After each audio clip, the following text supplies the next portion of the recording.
One of the oldest questions humans have ever asked is still one of the hardest to answer. Are there other civilizations out there? Not microbes, not chemistry, worlds that build machines, transmit signals, and leave a trace. The hard part is that out there is farther, older, and a lot quieter than we realize. Now let's start with distance, because the universe is so large that even light takes a long time to cross it. Light moves at almost 300,000 kilometers a second, fast enough to circle Earth more than 7 times in 1 second. But once we leave Earth, even that speed starts to feel slow. The Sun is about 8 light minutes away. The nearest star is more than 4 light years away. And Andromeda, the nearest large galaxy, is about 2.5 million light years away. So when we ask why nobody has answered, we are not asking across distance only. We are asking across time. But crossing the distance is only the first problem. A radio wave gets weaker as it travels. If it spreads outward in all directions, the rule is simple: 1 over distance squared. Double the distance, and the signal is 4 times weaker. 10 times farther, it is 100 times weaker. That may not sound too bad, but by the time a signal reaches the nearest star outside our solar system, the signal is weaker by a factor of roughly 1, followed by 27 zeros, compared with the signal 1 kilometer from its source.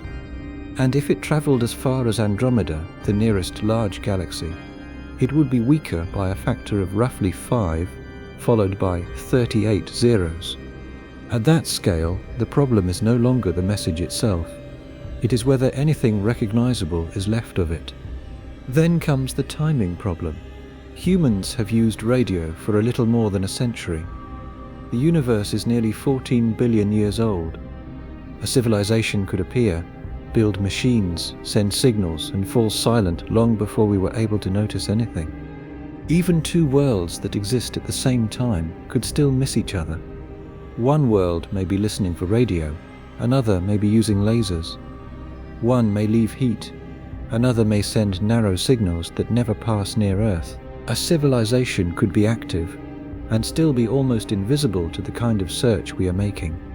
So the famous question is not only where is everybody, it is also this: what if someone was there, but the evidence never reached us in a form we could recognize? By the end of this video, you will understand why silence in the galaxy may be one of the hardest clues science has ever tried to read. If you enjoy exploring questions like this with me, subscribing to the channel helps others find them too. Liking and sharing the video helps even more. Let's begin. The quiet sky feels like one problem until we slow down and ask what kind of quiet it is. If a person looks up on a clear night, the stars look available. They seem present, fixed, and patient. The mind can turn that view into a room, then ask why nobody else in the room has spoken. Here the room picture is useful, but it is too easy. By then a star is not a chair across from us. For a distant observer, a planet is not a neighbor behind a wall. Light takes years, centuries, or tens of thousands of years to cross the distances involved. Signals weaken, search programs make choices, instruments have thresholds. Civilizations, if they exist, have histories that may not line up with ours. To an instrument, the SETI Institute's Fermi Paradox primer treats the famous puzzle with caution for this reason. In practice, it does not give one clean answer and send the case away. On that scale, it points toward a harder truth about the question itself. Measured from Earth, the silence is real enough to be worth taking seriously, but the inference from silence to absence is unstable. We have to ask what we expected to find, how we expected to find it, and whether that expectation was built on good physics or on a story that felt tidy. Inside the search, that is why the familiar question, where is everybody, can mislead. At long range, it sounds like a missing object problem. If nobody is here, something must have removed them. But the sky might look the same if life is rare, if technology is rare, if detectable technology is brief, if searches are narrow, if signals fade too quickly, or if civilizations are separated by eras, rather than only by miles. Those are not the same answer. They do not carry the same evidence. They do not ask the same thing of the universe. Once we separate them, the Fermi Paradox stops being a shelf of favorite alien theories and becomes a case about proof. What would count as evidence that the galaxy is empty of life? What would count as evidence that it is full of quiet life? What would count as evidence that technological life appears, speaks for a while, and then becomes hard to notice? Through a telescope, the serious version begins there, with a quiet sky and a bad habit. Here the bad habit is assuming that a technological civilization should become visible in the way our imagination wants. By then it should build something huge. For a distant observer it should send a message. To an instrument it should leak power. In practice it should alter planets. On that scale it should leave a mark so plain that even a young civilization like ours could see it. Maybe, but each should in that chain needs a method. What instrument sees it? What wavelength carries it? How bright is it after crossing space? How long does it last? Who is looking while it happens? One reason the famous question stays sticky is that it compresses several different failures into a single emotional gap. If no signal has arrived, the mind jumps toward absence. If no artifact has appeared, it jumps toward emptiness. If no visitor crosses the sky, it jumps toward loneliness. Those jumps feel natural because they are human scale. In daily life, silence in a room often means nobody is there or nobody wants to answer. Interstellar silence is not that kind of silence. Measured from Earth, a signal from even a nearby star arrives years late. Inside the search, a signal from the far side of the Milky Way arrives after tens of thousands of years. At long range, a civilization that spoke during Earth's early mammal age could be gone before its message reached us. Through a telescope, a civilization receiving our oldest radio leakage would be reading a very young and weak version of our technological presence. So the words where and are begin to wobble. Where means what distance, what direction, what search method, and what part of the sky. Are means alive now, alive when the signal left, alive when our reply would arrive, or detectable in a way that crosses the gap. Here that is not wordplay. By then it is the physics hidden inside ordinary language. For a distant observer, the same caution applies to everybody. To an instrument, the phrase makes the missing thing sound like people in a room. In practice, the evidence problem is broader and colder. We are asking about life, intelligence, engineering, energy use, signal production, artifacts and traces that could survive between stars. On that scale, a living ocean world with no machines would not answer the same way a planet with directed transmitters would answer. Measured from Earth, a machine civilization that uses tight local systems would not answer the same way a wasteful radio culture would answer. Inside the search, that is why a serious case cannot begin by choosing the most dramatic theory. At long range, it has to begin by sorting the kinds of silence. One silence means no life, another means life without technology. Another means technology without a detectable sign. Another means a detectable sign outside our search. Another means a sign that arrived when nobody here could listen. These are separate doors, and the evidence behind each door is different. Through a telescope, the best version of the Fermi Paradox is still unsettling. Here it should be. By then, a large old galaxy with no confirmed neighbor is not a small fact. But the unsettling part becomes sharper when the lazy certainty is removed. We are not staring at a finished verdict, we are staring at a hard observational problem that has been dressed for decades as one famous riddle. For a distant observer, the Fermi question became famous because it holds that observational problem in a sentence almost anyone can remember. To an instrument, that is a strength. In practice, it is also a danger. On that scale, a memorable sentence can outlive the careful assumptions behind it. Measured from Earth, it can make the missing answer feel more precise than it is. If the statement is, the galaxy should be full of civilizations, we need to know why. If the statement is, they should have reached us, we need to know by what method. If the statement is, we should have seen them, we need to know which sign should be visible. Inside the search, the paradox is not weakened by those follow-up questions. At long range, it becomes worth trusting only after them. Through a telescope, this is why the best opening move is to keep the silence and remove the shortcut. Here the silence remains. By then the stars remain. For a distant observer, the lack of a confirmed technological neighbor remains. What changes is the burden we place on that absence. We stop asking it to carry every theory at once. To an instrument, the result is a calmer problem, not a smaller one. In practice, a calmer problem is easier to hear because each claim has a place to stand. We can ask about search before we ask about absence. We can ask about detectability before we ask about motives.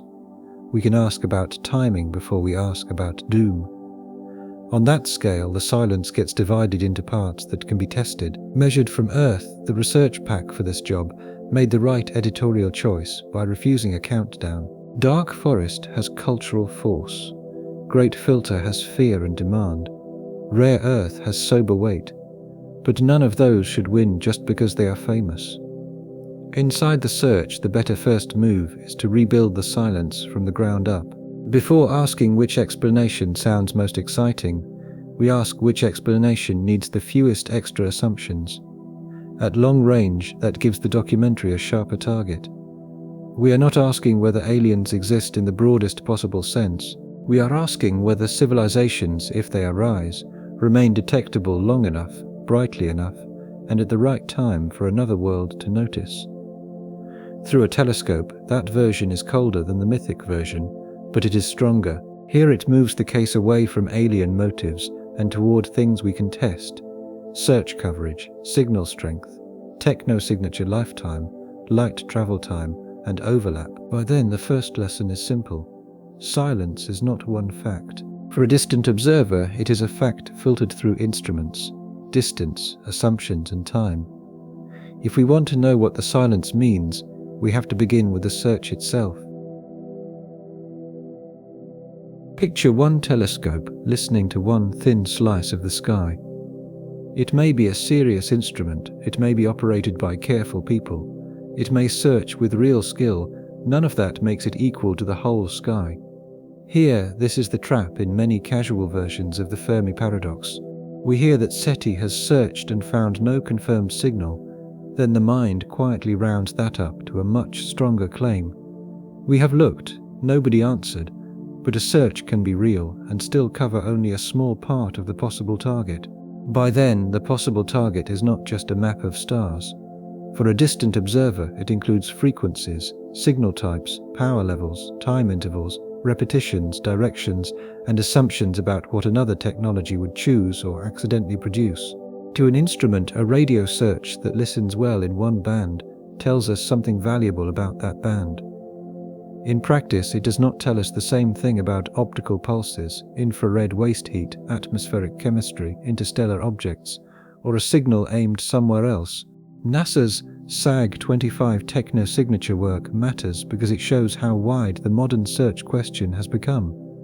On that scale, the search is not only the old image of waiting for a friendly radio hello. Measured from Earth, it includes possible radio signals, laser or optical signals, heat from large energy use, odd atmospheric traces, and other clues that could point to technology rather than biology or geology. Inside the search, that broader search does not make the silence weaker. At long range, it makes the silence more precise. Through a telescope, it says the sky is not being checked by one magical all-purpose test. Here it is being sampled through methods that each have their own limits. Think of hearing a house from across a valley. If someone inside speaks normally, you will not hear it.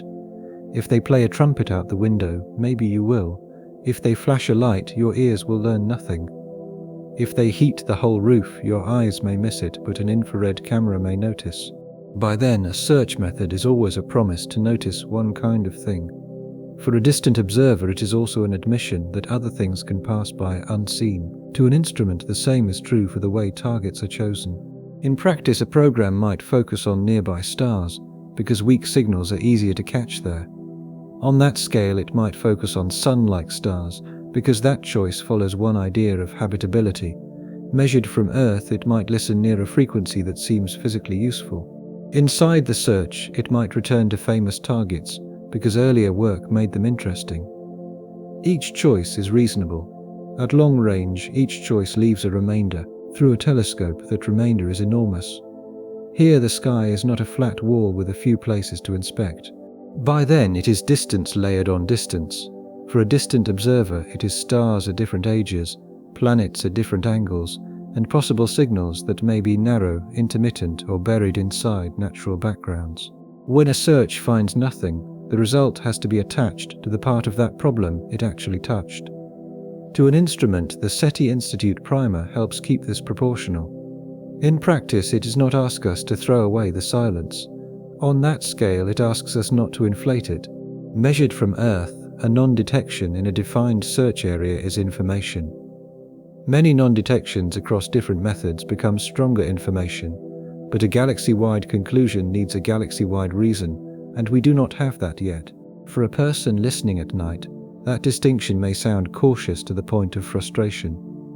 Inside the search, it is natural to want the silence to mean something cleaner, but careful limits are what make the result worth trusting. At long range, a vague silence can feed any favorite theory. Through a telescope, a measured silence can begin to rule things out. Here, that is why the word empty needs care. Empty of what kind of signal, empty at what power level, empty during what observing span, empty for which class of star, planet, or target. By then the answer changes depending on the method. For a distant observer, this is not a way to evade the problem. To an instrument, it is how the problem becomes scientific. Modern technosignature work is trying to build that kind of discipline. In practice, it asks which signs would be physically plausible, which instruments could catch them, and which searches would matter even if they returned nothing. On that scale, a good negative result does not need to be disappointing. Measured from Earth, it can tighten the map. Inside the search, that is the quiet value of a search portfolio. Radio still matters, but it is not alone. Optical methods ask whether deliberate flashes or unusual light patterns might be noticed. Infrared methods ask whether large-scale energy use would leak heat. Atmospheric methods ask whether industrial activity could alter a planet in a way that survives distance. Interstellar object follow-up asks whether a passing object might carry a clue that ordinary surveys would classify too quickly. Each route adds a piece. None replaces the need for caution. At long range, a broad list of possible technosignatures can sound impressive, but a possible method is not a completed survey. Through a telescope, the hard work is sensitivity, target choice, time, repetition, and interpretation. Here, this is why a quiet result from a better search would be stronger than a quiet result from a narrow search. Not because silence changes by itself, but because our right to interpret it changes. By then, the sky may be the same. For a distant observer, the measurement is better. To an instrument, this is the patience hidden inside serious SETI work. In practice, the goal is not only to hear a message. On that scale, it is to make the silence legible. Every careful search either finds a clue or changes the list of places where a clue can still hide. Measured from Earth, that is why the SETI Institute's caution is not a retreat from science. Inside the search, it is what makes the science usable. Absence of evidence can matter. At long range, it matters more after we know how wide the search was, how sensitive it was, how long it lasted, and how well the target matched the method. Through a telescope, the 2026 Crawford paper on future technosignature searches is useful for this same reason. Here it frames future work as a way to constrain Fermi Paradox explanations. By then, that word constrain is important. Future searches may not hand us one final answer. They can make some answers harder to defend. They can tell us whether technological life is rare, hidden, quiet, short-lived, or simply missed by earlier methods.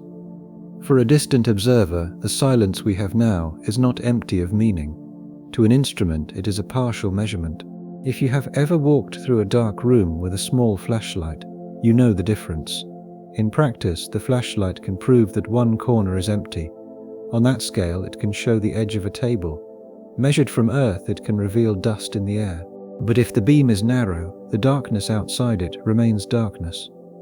You do not get to call the whole room empty because one cone of light found nothing. Our search of the galaxy is better than a flashlight in some ways, and more difficult in others. Inside the search, the room is moving. At long range, the possible signals may be brief. Through a telescope, the sources are far away. Here, some signals may be aimed. By then, some may leak weakly. For a distant observer, some may look natural until we know exactly what pattern to search for. So the second lesson is not that SETI has failed. To an instrument it is that SETI has not yet turned the great silence into a clean verdict. In practice, the current silence tells us that obvious, strong, easy signals have not announced themselves in the parts of the search we have covered, on that scale that is already a real result. Measured from Earth, it does not yet tell us that no technological life exists. Once that becomes clear, the next assumption starts to weaken. We often imagine that a civilization, once technological, should be loud by default. But before distance and timing can explain anything, we need to ask whether a world like ours would be easy to notice at all. From far away, Earth would not look like the story we tell about it from the ground. Down here, it is full of motion. Cities glow at night. Aircraft cross the sky. Radio towers transmit. Satellites relay information. Oceans carry ships. Machines turn raw materials into heat, light, and noise. Move that same planet far enough away, and the picture changes. Here the Earth is still alive. By then it is still technological, but the evidence of that technology becomes conditional. For a distant observer, it depends on the method used to search, the distance, the angle, the power of the signal, and the time spent watching. To an instrument, that is the value of the 2025 Earth technosignature detectability paper used in the research pack. In practice, it asks a question that should make the Fermi Paradox feel less simple. At what distance could Earth's set of technosignatures be detected with present-day technology? On that scale, the answer is not one clean circle around the Sun. Different signs travel differently. Measured from Earth, some are local. Inside the search, some are stronger. At long range, some need special geometry. Through a telescope, some are visible only if the observer already knows what kind of clue to extract. Here, a living world is not the same thing as a loud world. Biosignatures and technosignatures are related, but they are not interchangeable. Oxygen in an atmosphere would tell one kind of story. Radio leakage would tell another. Industrial chemicals would tell another. Night-side lighting would tell another. By then, a planet could be biologically rich and technologically silent. For a distant observer, it could be technological and still hard to separate from natural noise at long range.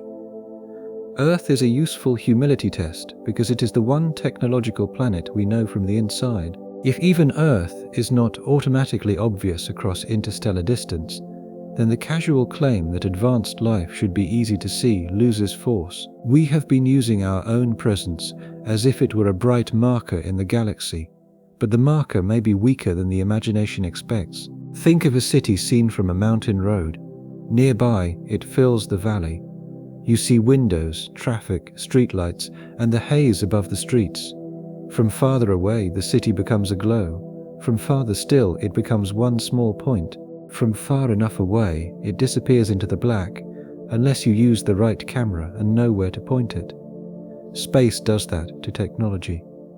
To an instrument, it does it more harshly than any mountain road.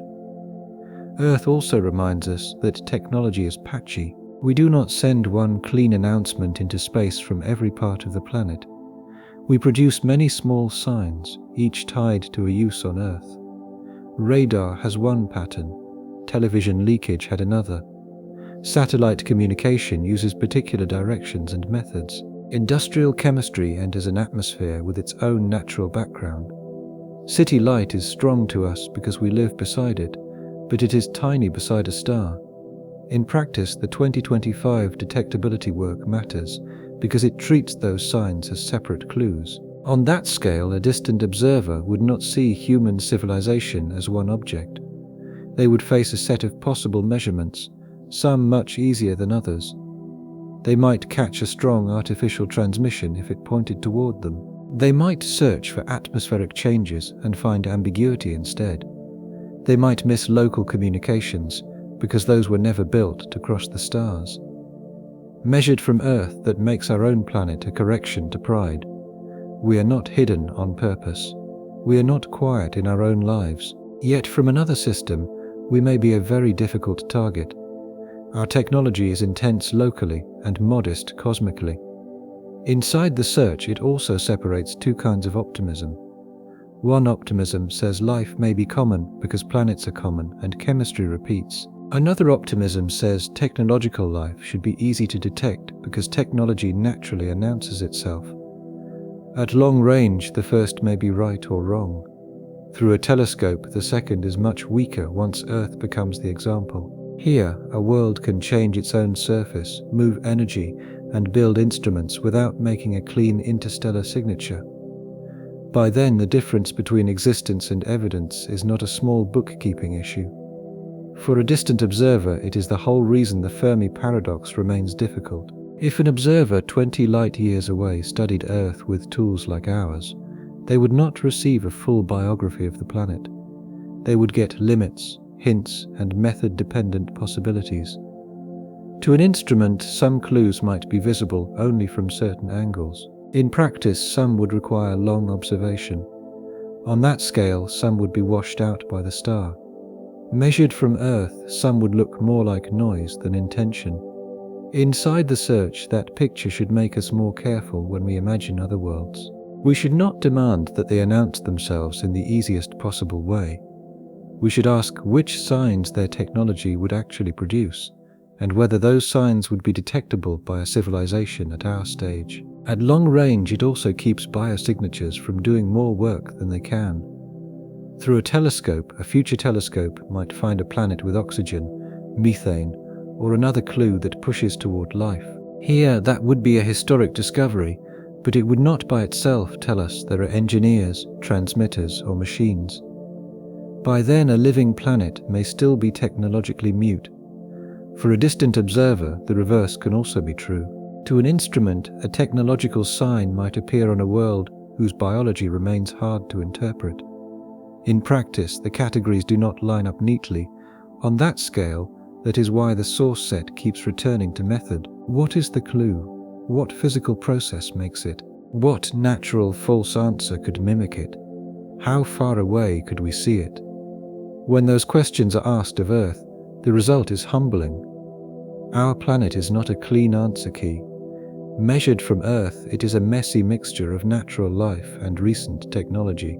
From far away, even our strongest self-image becomes a set of difficult measurements. Inside the search, that humility should travel with us to every exoplanet.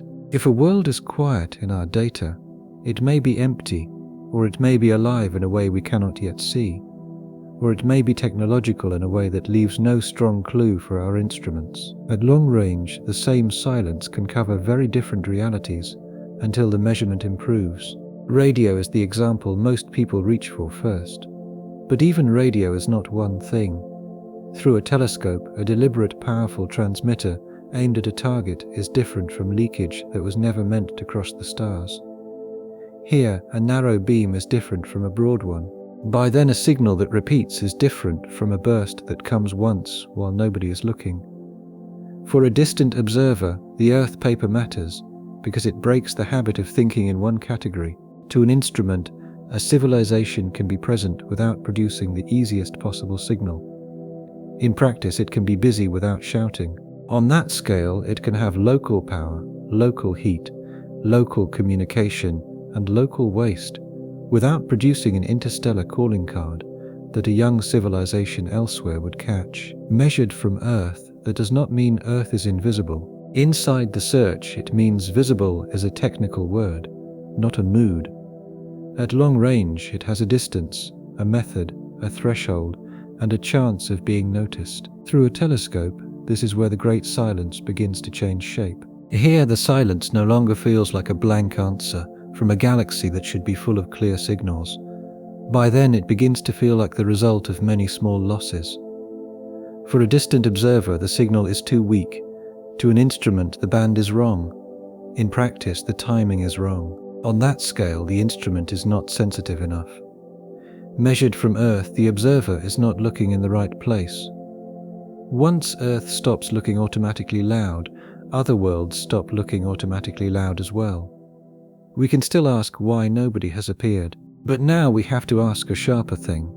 How loud would anyone have to be to cross the distance between stars? A signal leaving a planet begins as a local act. Near the transmitter, it may be strong, clean, and easy to describe. It has a source. It has a direction or a spread. It carries energy. It moves outward at the speed of light. Then space starts doing what space does. Here the signal spreads. By then the energy is shared across a growing area. Background noise matters more. Dust, plasma, interference, and instrument limits join the problem. For a distant observer, the message may still exist, but existence and detection are not the same thing. Distance is often treated as a travel problem in Fermi Paradox discussions. To an instrument, the stars are far away, so ships are hard. In practice that is true, but it is only part of the damage. Distance is also a detectability problem. On that scale, it turns strong, local activity into faint, remote evidence. For a listener on Earth, the difference between a nearby transmitter and a distant one is not poetic. Measured from Earth, it is physical. Inside the search, the farther away the source is, the harder it is to collect enough of the signal to know what it is. At long range, a small amount of power can be lost inside the sky. Through a telescope, a weak pattern can be buried inside noise. Here, a civilization that looks active to itself can look like nothing to someone else. By then, the research pack leans on this point because it keeps the case grounded. We do not need to imagine that every civilization hides. We do not need to imagine that every civilization dies quickly. We can begin with a milder claim. Interstellar distance punishes evidence. Different technosignatures suffer in different ways. For a distant observer, a targeted radio message has one problem. Accidental leakage has another. Optical pulses have their own demands. Waste heat would ask for a different search. Atmospheric traces would need a planet to pass in a useful geometry, or be separated from its star in a way an instrument can handle. To an instrument, that variety is important, but it can become a list if we are not careful. In practice, the point is not to name every possible signature. On that scale, the point is that there is no single universal path from technology to detection. Each clue has to survive its own trip. Signal strength is one of the plainest parts of the problem. Spread a signal through a larger and larger sphere, and less of it arrives at any one receiver. Measured from Earth, a directed beam can fight that loss by concentrating energy, but then direction becomes part of the difficulty. Inside the search, a broad signal reaches more directions while giving less to each.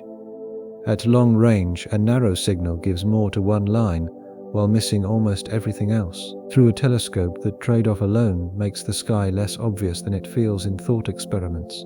Here, a civilization could send a strong message and still miss Earth because the beam points elsewhere. By then, it could leak weak signals in every direction and still become too faint to separate from background noise. For a distant observer, it could transmit in a band we do not monitor at the right time.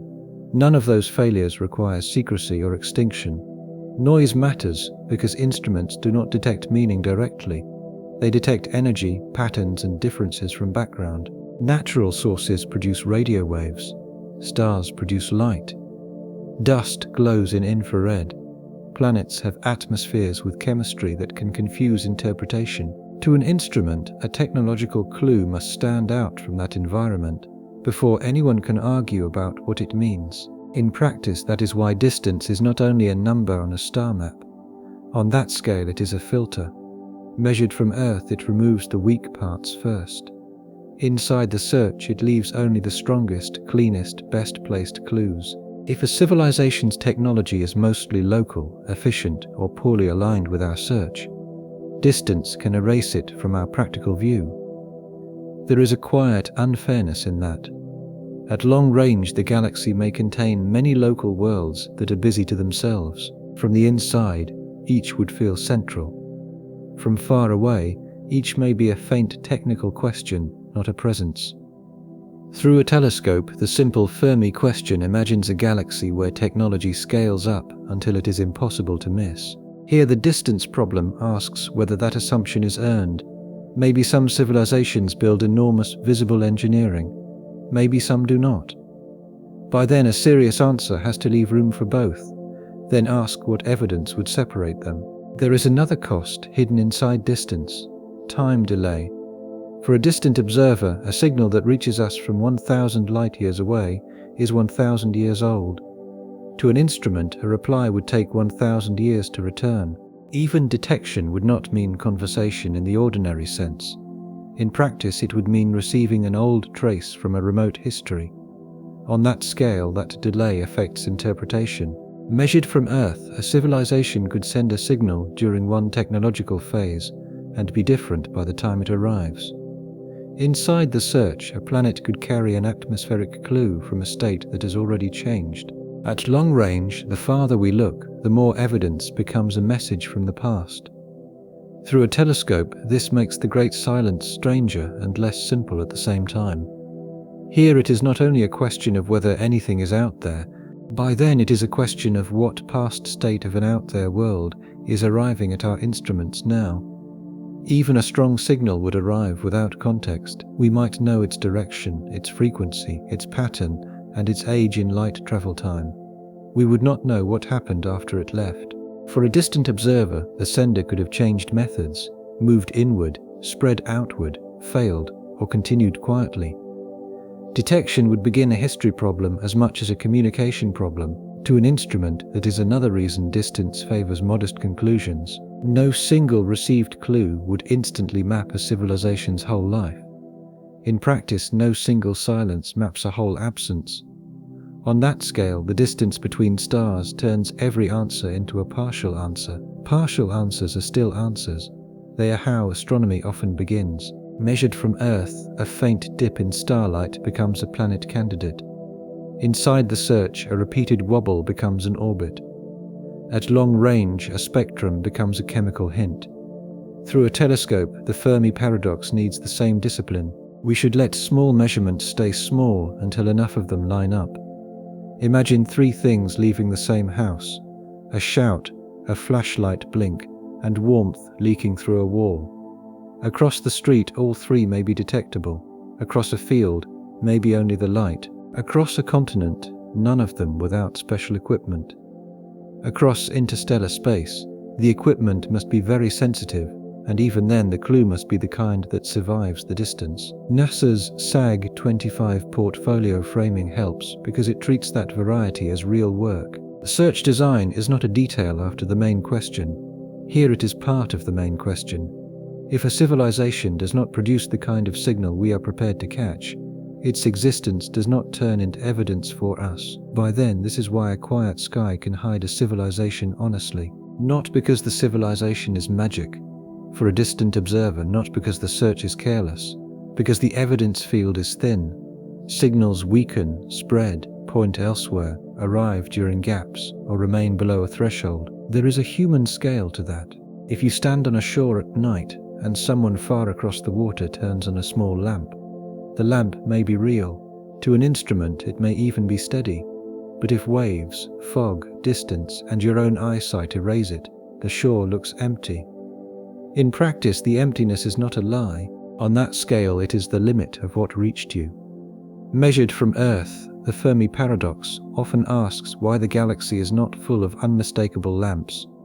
Inside the search, the better question asks, what kind of lamps have survived the crossing, for how long, and who is looking when they arrive? Distance, then, does more than delay contact.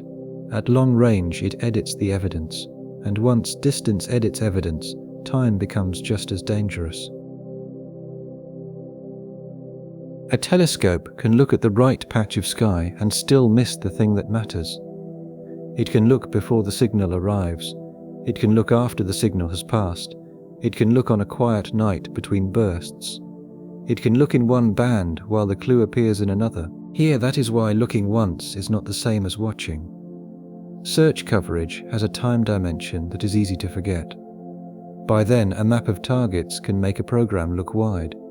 For a distant observer, a list of observed stars can make it feel complete, but a signal is an event as well as a source.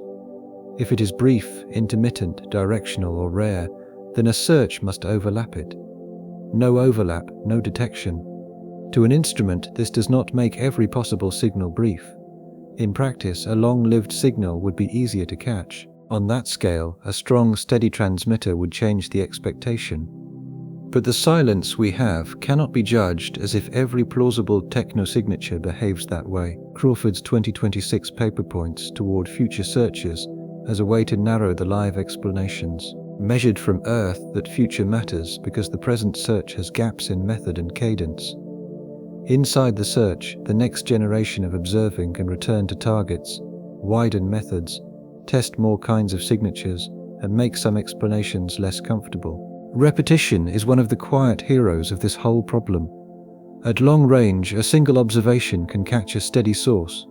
Through a telescope, it is much weaker against a source that changes.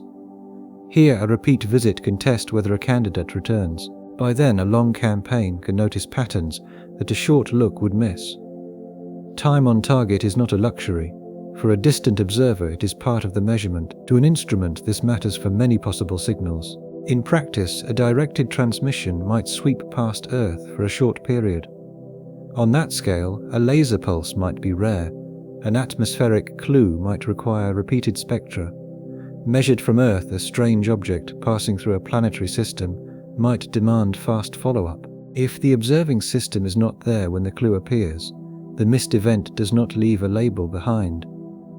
Inside the search, that is one reason future searchers can change the Fermi question without finding a confirmed civilization. Better cadence can turn some "we do not know" regions into real constraints.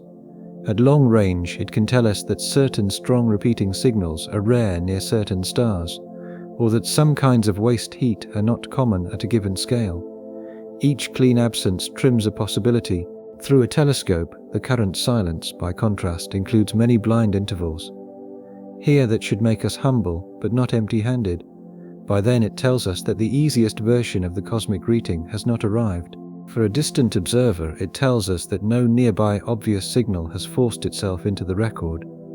To an instrument, it tells us less about faint, brief, narrow, or badly timed signs. There is a familiar human analogy in weather.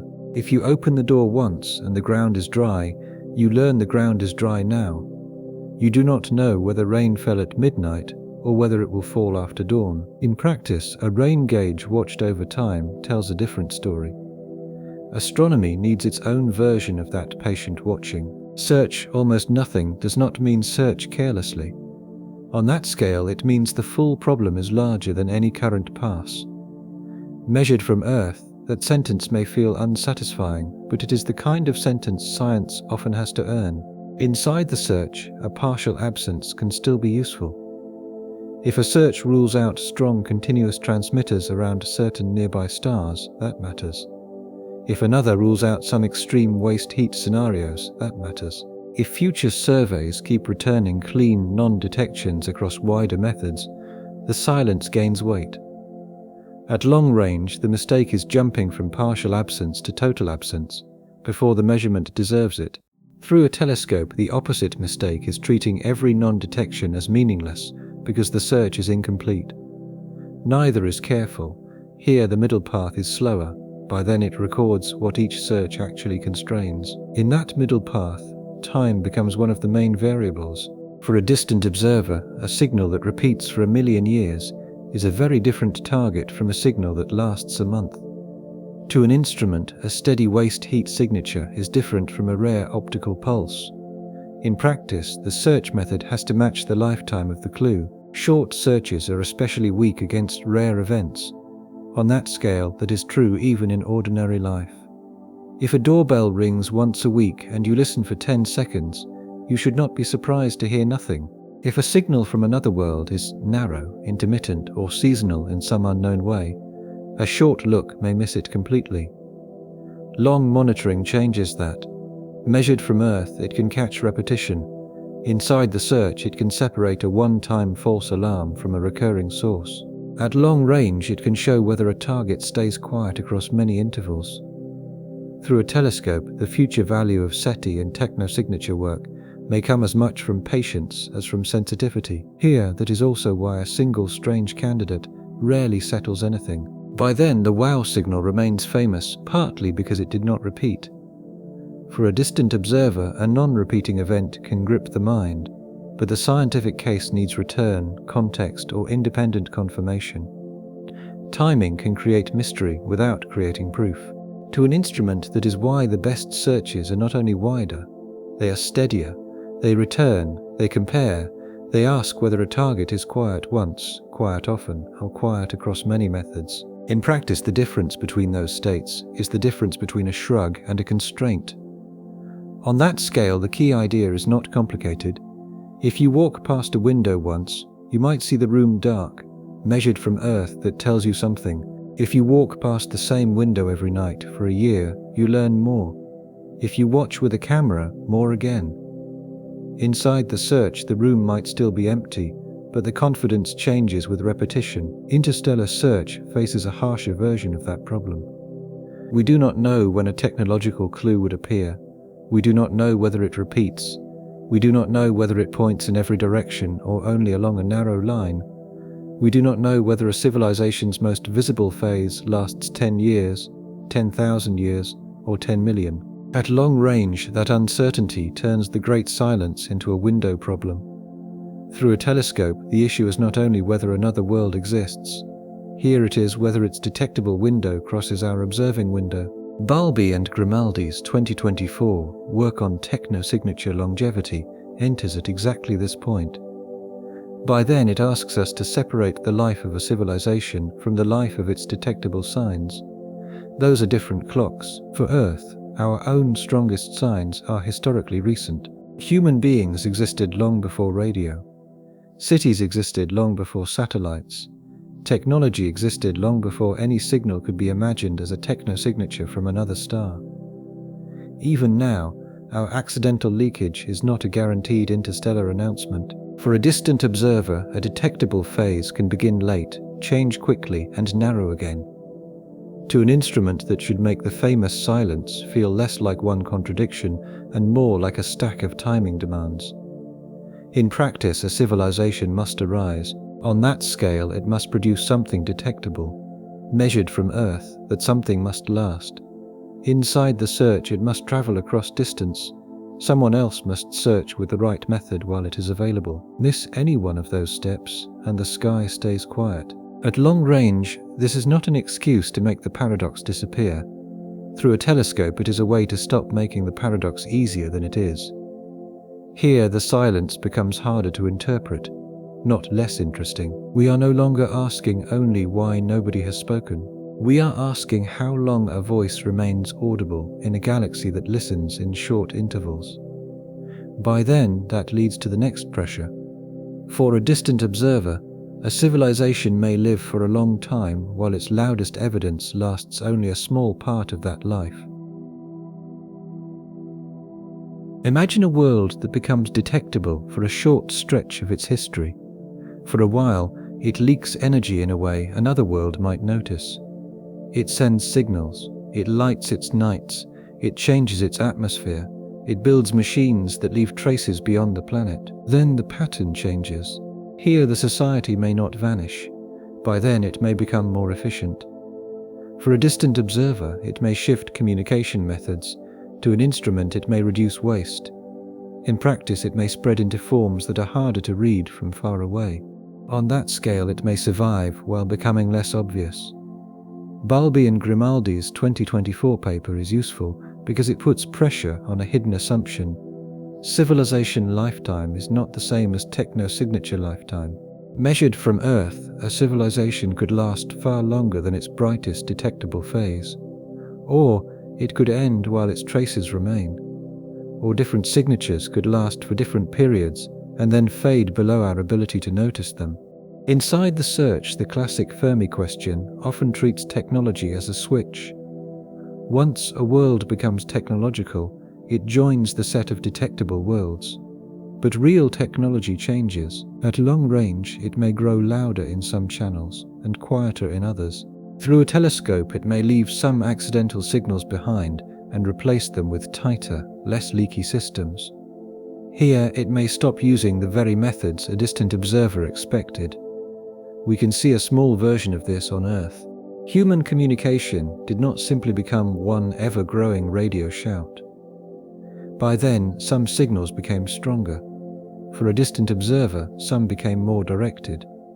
To an instrument, some moved through cables, fiber, satellites, or narrow beams. In practice, the result is not one smooth climb in obviousness. On that scale, it is a changing profile. Now stretch that idea across a galaxy. If detectable phases are temporary, then the sky can be quiet even if civilizations arise more than once. Measured from Earth, the difficulty is not only life.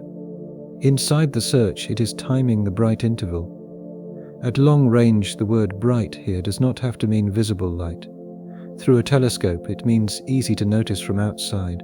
Here, a civilization can be bright in one method and dim in another. By then, it can be bright for a short period because its systems leak energy in careless ways. Later, the same civilization may use cleaner channels, tighter beams, lower waste, or technologies that do not spray evidence across space. For a distant observer, that possibility should be handled carefully. We cannot assume that all advanced societies become quiet by choice or efficiency. We also cannot assume the opposite, that all mature societies become larger and louder forever. To an instrument, the evidence we have from Earth is too short, and the sample size is 1. But the sample is enough to break the automatic rule. In practice, the automatic rule says more technology means more detectability. Human history already refuses to be that simple. On that scale, some powers rose. Measured from Earth, some leakage fell. Inside the search, some signals moved into narrower paths. At long range, some clues became stronger because industry grew. Others became harder to read because systems changed. Balbi and Grimaldi give the broader version of that caution. Technosignature lifetime matters. If a detectable sign lasts a long time, the chance of overlap rises. If it lasts briefly, the chance falls. Through a telescope that may sound obvious, but it changes the paradox because it turns civilization into a sequence of phases rather than a permanent light in the sky. For a listener on Earth, the scale is almost absurd. Our own technological signs are young compared with geological time. They are almost nothing compared with the age of the Milky Way. If another civilization's detectable phase was similarly short, we could miss it by arriving a little early or a little late on a cosmic clock. Here the thought does not require pessimism. By then, a world might survive after it becomes quiet. For a distant observer, it might become less wasteful. To an instrument, it might move activity underground, underwater, inward, or into channels that do not travel well. In practice, it might deliberately avoid leakage, or it might simply no longer need the forms that were easiest for us to imagine. On that scale, this gives the timing thesis a softer but stronger shape. Measured from Earth, the silence may be filled with worlds that are not dead, not afraid, and not absent. They may simply be hard to catch from here. There is a second kind of brightness, cultural brightness. Inside the search, a civilization might want to be heard for a period, then lose interest. At long range, it might send deliberate messages during one era and stop in another. Through a telescope, it might change priorities, energy systems, or communication habits. Those possibilities are speculative, but they show why a permanent calling signal cannot be assumed. Here, the safest version of the argument avoids guessing motives. By then, it does not say mature civilizations choose silence. For a distant observer, it says, the signs available to us may change with technology, and we do not know how long the loudest signs last. To an instrument, that is a modest statement, but it cuts deeply into the Fermi Paradox. If detectable lifetime is short, then even a large number of civilizations may create only a small number of active signs at any given moment. If those signs are also faint or directional, the number that matters becomes smaller again. In practice, the galaxy can have history without having many current targets. On that scale, that distinction helps keep the thesis calm. Measured from Earth, it is not an extinction story, Inside the search, it is not an alien psychology story. At long range, it is an evidence window story. Through a telescope, the phrase evidence window is useful because it keeps the focus on the receiver as well as the sender. Here, a sign can exist without landing inside our window. Our window is young.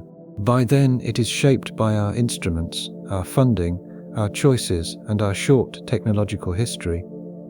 For a distant observer, a galaxy-wide question is being asked by a species that has only recently learned how to ask it, to an instrument that does not make the search vain. In practice, it makes the early silence less surprising. We have entered the conversation late, with limited hearing, in a room that may not be a room. On that scale, that late arrival does not make us irrelevant. Measured from Earth, it makes our first century of searching look like the beginning of a much longer measurement. If the first results are quiet, the right response is not despair. Inside the search, it is better listening. At long range, this point is easy to overstate, so the boundary matters. Balbi and Grimaldi do not give us a magic number that solves the paradox. Their work is a pressure on expectation. Through a telescope, it says the chance of contact depends strongly on how long technosignatures last. Here, that is enough to change the whole shape of the case. If a detectable phase lasts millions of years, overlap is easier. If it lasts centuries or thousands of years, overlap becomes much harder. If it is intermittent, directional, or weak, the problem tightens again. By then, a civilization can be present in the galaxy and absent from our evidence. There is a quieter possibility here than extinction. For a distant observer, a world may pass through a noisy adolescence. To an instrument, it may broadcast by accident because its systems are young, wasteful, and open. Later, it may grow less visible from outside. In practice, that is speculation, and we should keep it marked as such. On that scale, the great silence then becomes a sky full of mist-bright periods. Measured from Earth, some may have occurred before Earth had instruments. Inside the search, some may occur after our current search has changed or ended. At long range, some may be happening now but below our threshold. For a human listener, the image is almost ordinary. Through a telescope, a lighthouse can sweep past a boat. If the boat is not looking in that moment, the sea looks dark. Here the light was real. By then the darkness was also real. For a distant observer, the meeting failed. To an instrument that is the core of the timing and detectability bet. Civilizations do not only need to exist, their detectable phases need to overlap, and overlap is a much stricter demand than existence. Two timelines can cross the same galaxy and never touch. One world becomes detectable, then quiet. Much later, another world builds its first instruments and begins to listen. Both histories are real. Neither history becomes evidence for the other. Here, that is the part of the Fermi Paradox that the simple version often hides. By then, the Milky Way is not a present tense room. For a distant observer, it is a history with many local clocks. Stars form at different times. Planets settle on different schedules. Life, if it appears, takes different paths. Technology, if it appears, may arrive late and leave early. To an instrument, the research pack calls this cosmic bad timing.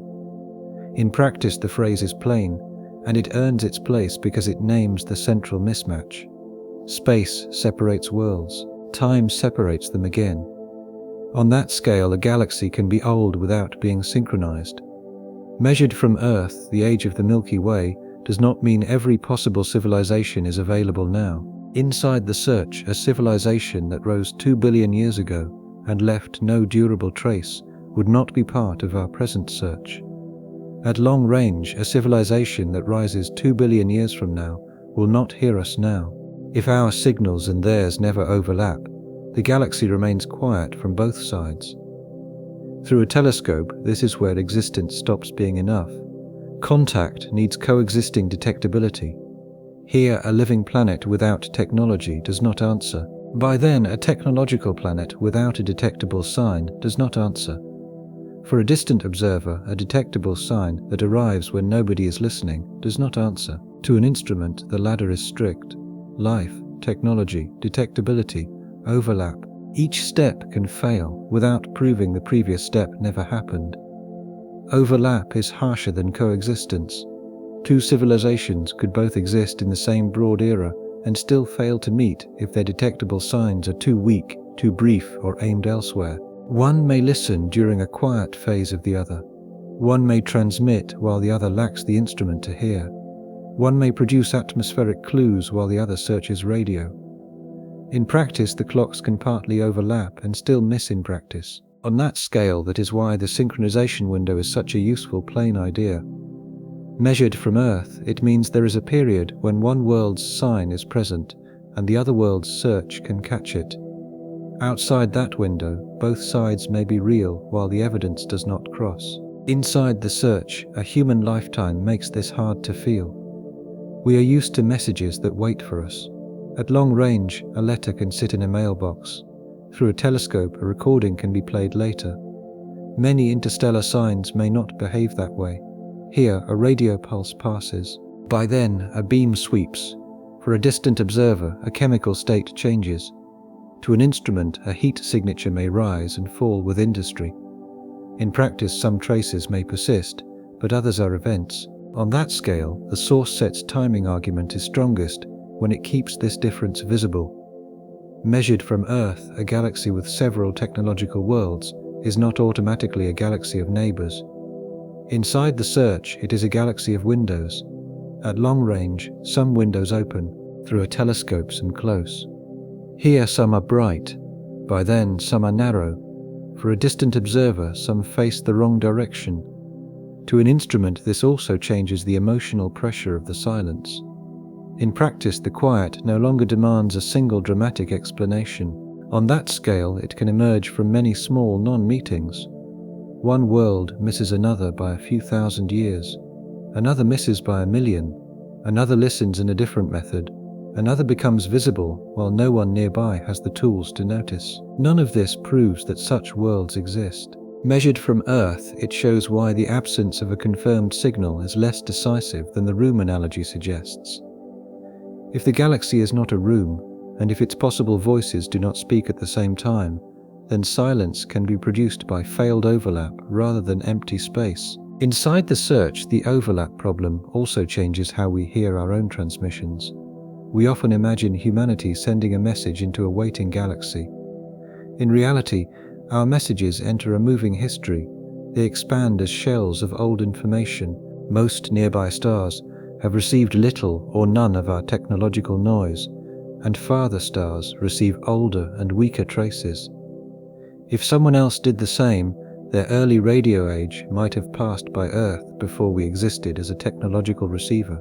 Their later, quieter age might be what reaches us now, which could mean almost nothing reaches us at all. Two worlds can share a galaxy and still fail to share a detectable present. At long range, this is why "where are they" can be the wrong emotional scale. Through a telescope, the better question is when their evidence could have met ours. That question is harder to say, but it fits the physics better. Here it also explains why the timing thesis can feel less theatrical while doing more work. By then, it does not require a villain or a disaster. For a distant observer, it requires clocks that do not line up. There is a painful clarity in that. If the problem is a villain, we can imagine motive. If the problem is a catastrophe, we can imagine a cause. If the problem is bad timing, there may be no one to blame and no single event to find. To an instrument, the missed meeting becomes structural. In practice, a history can be full and still fail to touch another history. On that scale, that structural miss is harder to dramatize, but it is easier to defend. Two civilizations do not have to make bad choices to miss each other. They only need different schedules, weak signs, and enough distance between them. Measured from Earth, the silence becomes less like a decision and more like a failed crossing.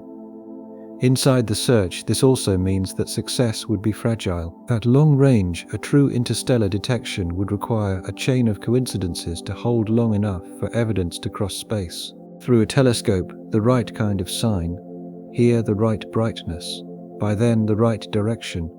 For a distant observer, the right observing period. To an instrument, the right interpretation on arrival. In practice, the chain is not impossible. On that scale, it is simply stricter than the famous question makes it sound. Once that chain is visible, the silence loses some of its false neatness. Measured from Earth, the sky may be quiet because the chain breaks at many small places. Inside the search that is less satisfying than one great answer, but it is closer to the kind of problem the evidence gives us. If you imagine two ships on the same ocean, it is natural to think they should meet eventually. But now give each ship a lamp that turns on for only 1 hour in its whole crossing. Put them far apart. Add fog. Let them sail in different centuries. At long range, the ocean can contain both ships and still give each one a dark horizon. Interstellar distance makes that small picture harsher.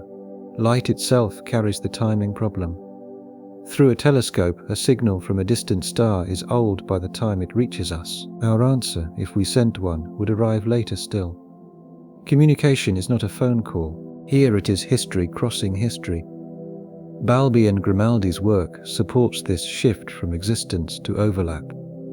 By then, the question is no longer just how many civilizations might exist. For a distant observer, it is how many are detectable for long enough and in a way that another civilization can catch.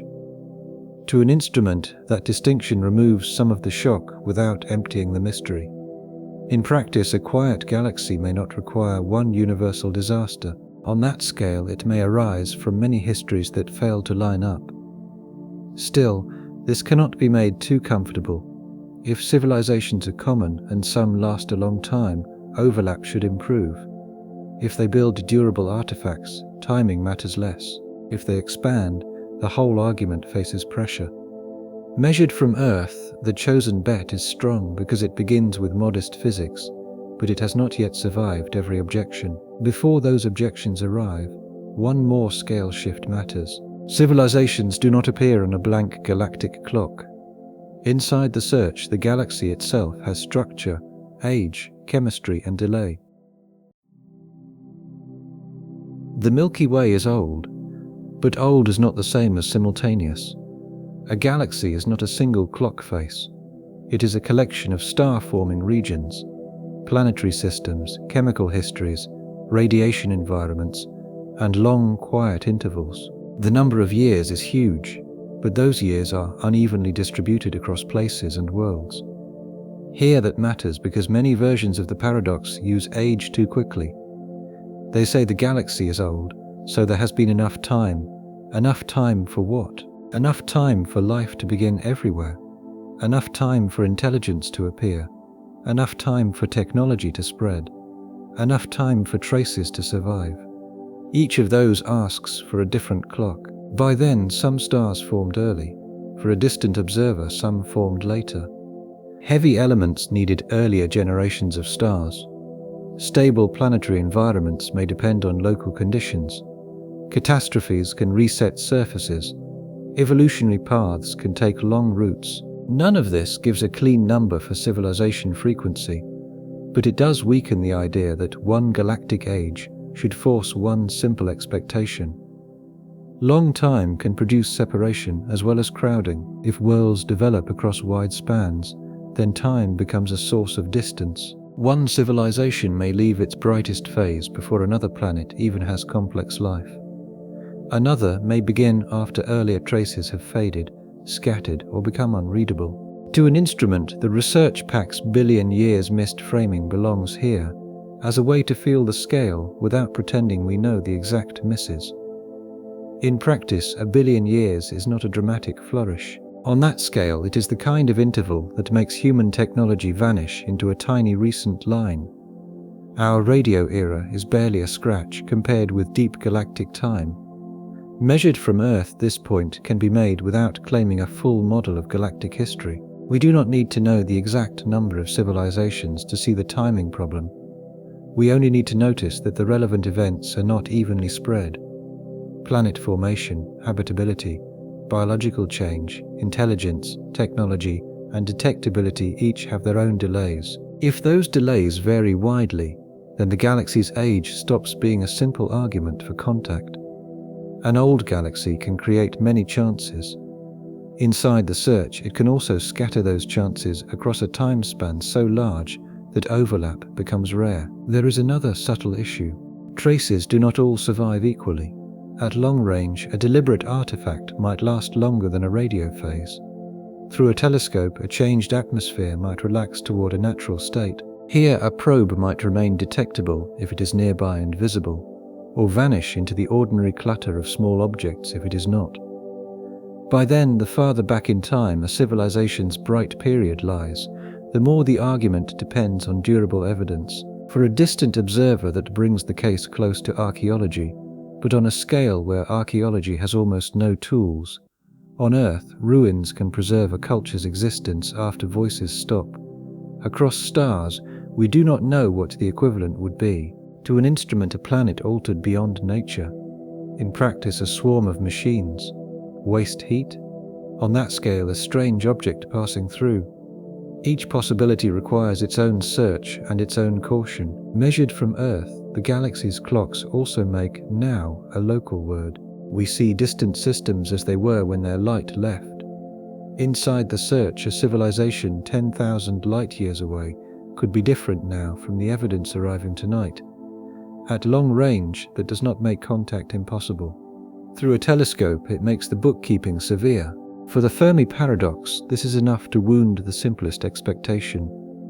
Here, the old galaxy has had time, yes, but time does not gather every possible society into our present moment.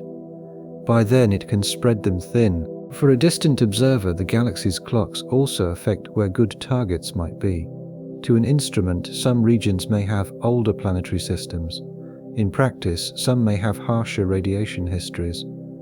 On that scale, some may form stars at different rates. Measured from Earth, the source set does not ask us to build a full galactic census, but it does remind us that habitability and technology are not sprinkled evenly across a flat map. Inside the search, that unevenness matters for search strategy. If some environments are more likely to host long-lived stable planets, they deserve attention.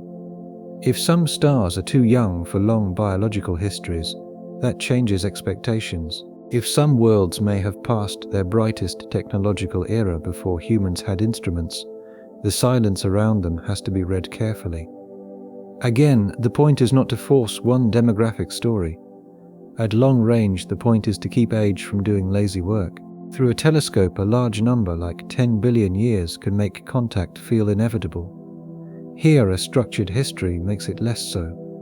For us, this produces a strange humility.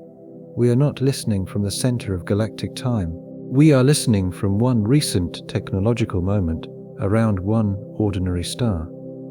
Other moments may have been brighter, others may come later. By then, the fact that our moment feels present to us does not make it the galaxy's shared present. For a distant observer, this is also where light travel time and galactic history join. To an instrument, a distant system's now is unavailable. We receive its past. In practice, it receives our past. Any meeting of evidence is already a crossing of old states. On that scale, a civilization could be present in its own era and absent from ours, because the light connecting us belongs to a different time, measured from Earth, that makes the old question less like calling across a room and more like finding a bottle in the ocean. Inside the search, the message may be real. At long range, the sender may be gone. Through a telescope, the shore may have changed. Here, the bottle still matters, but it is not a live conversation. By then, this is why the timing argument can hold a long documentary. For a distant observer, it is not one repeated point. To an instrument, it changes meaning at each scale. The age of stars, the age of planets, the life of biospheres, the life of technology, the travel time of signals, and the short life of our own instruments. In practice, it also changes what a future discovery would mean. On that scale, a signal from a young nearby system would test one part of the timing problem. Evidence of ancient technology would test another. Measured from Earth, a lack of signals in a much wider search would press the whole model in a different way. Time is not a background detail. Inside the search, it is the shape of the case. If you compress the age of the galaxy into a long hallway, our technological moment is not a room. At long range, it is a brief footstep near one end. Another civilization's bright period could be a footstep far behind us or far ahead. Through a telescope, the hallway can hold both without either hearing the other. Here, this is why timing reaches deeper than SETI tactics. By then, it is not only about whether we happen to point a telescope at the right moment. For a distant observer, it is about whether habitable worlds, technological cultures, and detectable signs are distributed in time in a way that creates meetings. To an instrument, the answer may be no, or rarely, even if life is not unique. In practice, that is a hard thought because it removes the neat emotional choices. On that scale, the sky is not necessarily empty.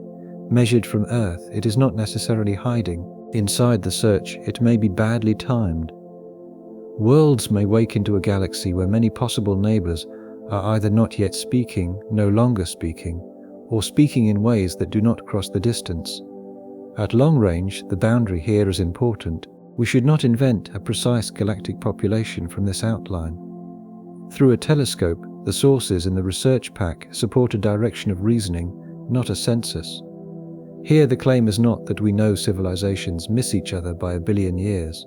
By then the claim is that deep time makes missed overlap physically plausible enough to deserve the lead position. Once that is clear, the next question moves even earlier. Maybe the hardest gap appears before radio, before machines, before any detectable technology. Maybe life itself does not reliably climb toward a technological sky. Our planet can be alive and silent. That sentence sounds simple, but it removes a large hidden assumption from the Fermi Paradox. Life, technology, and interstellar detectability are not one chain that automatically completes itself. Earth is full of life, yet for most of its history it produced no radio leakage, no satellites, no industrial gases, no city lights, and no deliberate signals to the stars. For billions of years, a distant observer might have found biological clues. If the method was good enough, they would not have found a technological civilization. Here that matters because many casual versions of the paradox blur life and machinery together. If planets are common, life may be common. If life is common, intelligence may be common. If intelligence is common, technology may be common. If technology is common, detection should be common. Each step feels plausible when said quickly. By then, each step is a separate filter when said carefully. For a distant observer, the research pack keeps rare earth and great filter ideas alive for this reason. To an instrument, the timing and detectability thesis does not need to deny deeper rarity. In practice, it can absorb it. On that scale, a quiet galaxy could contain few living worlds, many living worlds that never build technology, technological worlds that stay faint, and detectable worlds that miss one another. Measured from Earth, the path from microbes to machines is not a law of physics. Inside the search, it happened here, once, through a long and contingent history. At long range, that history included stable periods, catastrophes, oceans, chemistry, oxygen, multicellular life, land ecosystems, tool use, language, culture, energy systems, and many other steps. Through a telescope, a different living world could stop at any point and still be alive in the most meaningful biological sense. Here, this matters for ocean worlds in particular. By then, a moon with an ocean beneath ice could hold chemistry worth studying for generations. For a distant observer, it could hold life, if nature allows it there, and still have no pathway toward fire, metallurgy, radio, or visible engineering. To an instrument, the ice shell that protects the ocean could also help hide it from distant detection. Life and loudness part ways. In practice, the same could be true on planets with rich biology, but no technological species. On that scale, a forest does not send a radio greeting. An ocean does not build a laser. Measured from Earth, a planet can be full of metabolism and still be silent in every technosignature channel we know. Inside the search, that is why biosignature search and technosignature search answer related but different questions. One asks whether life has changed a world. At long range, the other asks whether technology has changed it in a detectable way. Finding the first would be enormous. Through a telescope, it would not automatically solve the second. Here, the timing thesis gains strength here because it does not have to choose between life rarity and detectability limits. Both can operate. If life is rare, the galaxy is quieter. If technological life is rarer, quieter still. If detectable technology is brief, the silence deepens without requiring every living world to be empty. For a listener, the clean separation is this: life is presence, technology is behavior, and technosignature is evidence that crosses distance. By then, the paradox lives mostly in the gap between the second and the third. For a distant observer, this gap also changes how we interpret success in astrobiology. If future missions find microbial life on Mars, Europa, Enceladus, or an exoplanet, the discovery would reshape the odds of life. To an instrument, it would not automatically fill the sky with technological neighbors. In practice, the ladder would move, but it would not disappear. On that scale, that is why the timing thesis can remain strong even in a life-rich universe. More life means more chances for technology, but it does not guarantee that technology becomes common, loud, or long-lived. Measured from Earth, a galaxy with many living worlds could still be quiet in technological terms. Inside the search, the reverse is sobering too. If life is rare, then timing and detectability may be only the last layer on top of deeper scarcity. At long range, the chosen bet does not deny that. Through a telescope, it says the evidence we can work with right now sits most clearly around the final layer, how detectable technological life would be if it exists. Here, this keeps the answer from becoming an all-purpose claim. We are not solving abiogenesis. We are not solving intelligence. We are asking why the sky lacks confirmed technological evidence, despite the age and size that make the question so tempting. By then, the distinction also prevents false disappointment. If future life searches find biology without machines, that would not be a failed answer to the Fermi Paradox. For a distant observer, it would be a different discovery. To an instrument, it would tell us the universe can make life beyond Earth. In practice, it would leave the technological silence standing, but now with a new layer beneath it. On that scale, that kind of result would make the timing and detectability bet even more interesting. Measured from Earth, a life-rich but technology-quiet galaxy would push the problem toward the transition from biology to detectable engineering. Inside the search, a life-poor galaxy would push it earlier. Either way, the clean separation of terms helps the evidence speak. At long range, it also keeps hope honest. Through a telescope, a living galaxy would not automatically be a talking galaxy. Here, a talking galaxy would not automatically be easy to hear. By then, the steps matter because each one can be true while the next one fails. For a distant observer, that is why a future biosignature would be both enormous and incomplete. To an instrument, it would tell us we are not the only living world. In practice, it would not tell us that the galaxy is filled with detectable societies. On that scale, it would move the paradox, not erase it. Measured from Earth, the same would be true for a silent biosphere. Inside the search, a living planet with no technology would be a discovery of company in one sense and silence in another. At long range, it would make the universe feel less barren while leaving the technological question sharper than before. Through a telescope, the chosen bet stays in front because it has the best proof standard for this documentary. We have direct reasons to care about search coverage, signal weakness, technosignature lifetime, and overlap. We can connect those to named sources and current observing plans. Deeper biological rarity may be true, but it is harder to make it the sharpest current answer without drifting into broad speculation. Still, a living silent world is a powerful image. Imagine an ocean planet with chemistry, metabolism, perhaps even complex ecosystems, but no fire on land, no metal industry, no radio tower, no optical signal, no machine heat beyond the natural background. Here it would matter enormously if it existed. By then it might still leave no technological sign for us. Ocean worlds make this especially easy to picture. For a distant observer, a biosphere beneath ice could be real while remaining almost impossible to recognize from far away as a technological society, because it may never become one. To an instrument that does not prove such worlds are common.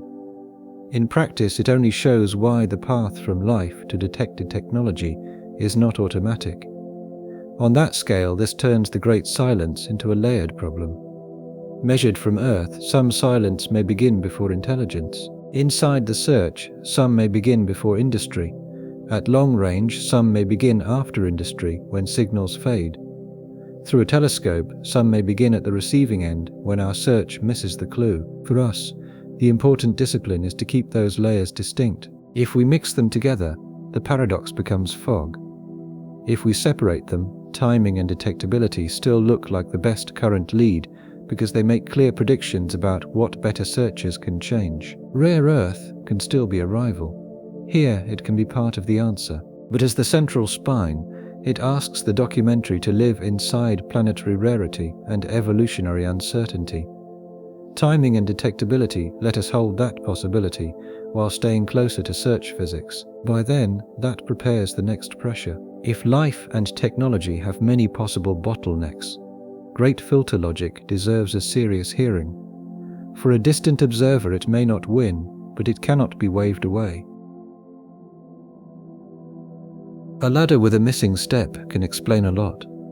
If life must pass through many hard transitions before it becomes a technological civilization, then one broken step can leave the galaxy quiet.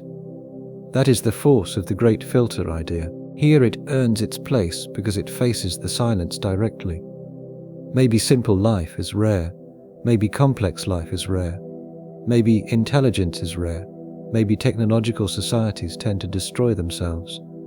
Maybe expansion is harder than it looks. By then, a filter can sit before us, behind us, or around the transition from life to detectable civilization.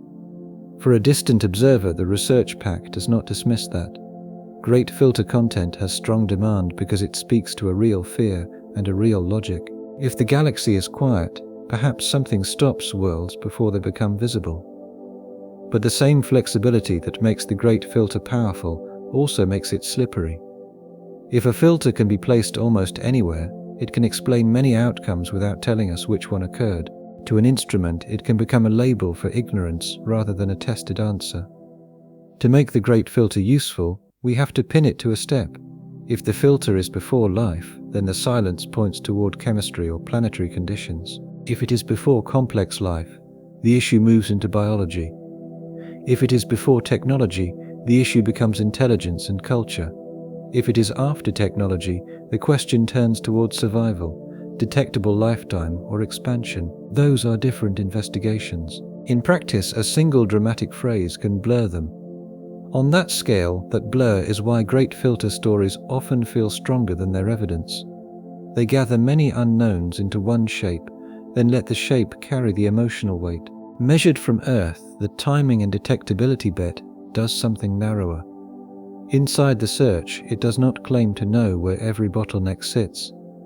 At long range, it asks whether the final evidence-producing window is short and hard to overlap.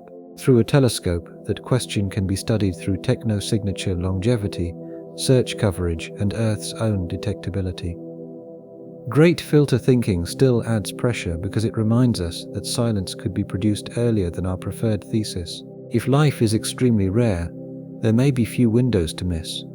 If technological societies quickly collapse, short windows may have a darker cause. If expansion almost never begins, probe absence may tie back to a filter in ambition, cost, or survival. But a good ranking asks which idea gives the cleanest current handle. Great filter remains too broad unless a specific filter is named and supported. Timing and detectability already point to named measurements. Here, that difference is why the verdict can be firm without being dismissive. By then, the great filter may be part of the final answer. For a distant observer, it is not the best lead for this particular case because it can explain the silence by moving the hard part almost anywhere. There is a human pull in great filter thinking that should be respected. To an instrument, it turns the sky into a warning. If other civilizations failed, maybe we faced the same step. In practice, that thought is powerful because it brings the galaxy into our own future. On that scale, it makes the silence feel personal. But personal force can outrun evidence. Measured from Earth, a story about our future may be morally useful, and still not be the best explanation for astronomical silence. Inside the search, the sky does not become a clean forecast of human fate just because the idea feels urgent. At long range, the timing thesis keeps the human question smaller. Through a telescope, it says, even if some civilizations survive, even if some avoid catastrophe, even if some become advanced, they may still fail to overlap as detectable neighbors. Here, that is a less dramatic warning, but it is tied more closely to the measurements in hand. By then, this is why Great Filter remains a pressure rather than the destination. For a distant observer, it tells us that rarity and failure may be real. To an instrument, it cannot by itself tell us which part of the ladder breaks. If future evidence finds many biosignatures and no technosignatures, the filter may move later. If future evidence finds almost no biosignatures on otherwise promising planets, the filter may move earlier. If we discover signs of past technology but no living senders, survival becomes the pressure. In practice, the Great Filter becomes useful when evidence starts to locate it. Until then, it is a powerful family of questions. On that scale, it is not the single best spine for this case. Measured from Earth, that is why timing and detectability can sit beside it without pretending to defeat it. Inside the search, the chosen bet may be the final layer of a larger filter. At long range, it may be the reason a technological world fails to become known even after earlier filters have been crossed. Through a telescope, it may also be wounded later by evidence that puts the brake somewhere else. Here, this is a useful way to hold the rival. Great Filter is the broader warning. Timing and detectability are the part of that warning we can examine most directly right now. One can contain the other without taking away the ranking. By then, the ranking is what keeps the film from becoming a fog of possibilities.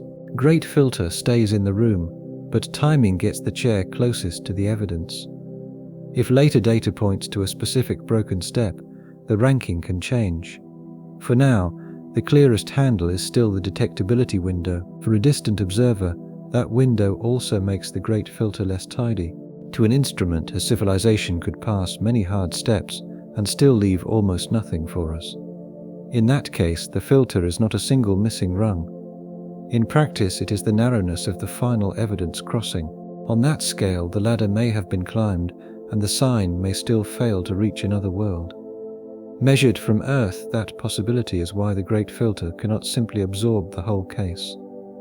Inside the search, a filter tells us something failed. Timing and detectability ask whether the failure is in the crossing from event to evidence, which is a narrower and more testable place to begin. At long range, that does not make it wrong. Through a telescope, it means we have to ask what evidence anchors it. For example, a filter before life would ask for different evidence than a filter after technology. Here, a filter tied to self-destruction would need a different argument than a filter tied to planetary rarity. By then, a filter tied to expansion would lead us toward probes, travel costs, and durable artifacts. One phrase cannot carry all of that weight by itself. For a distant observer, the timing and detectability thesis is narrower. To an instrument, it does not need every civilization to die. In practice, it does not need life to be nearly impossible. On that scale, it does not need one universal step to break. Measured from Earth, it asks whether detectable windows are short, faint, badly aligned, and poorly sampled. Inside the search, that is a smaller claim. Smaller does not mean true.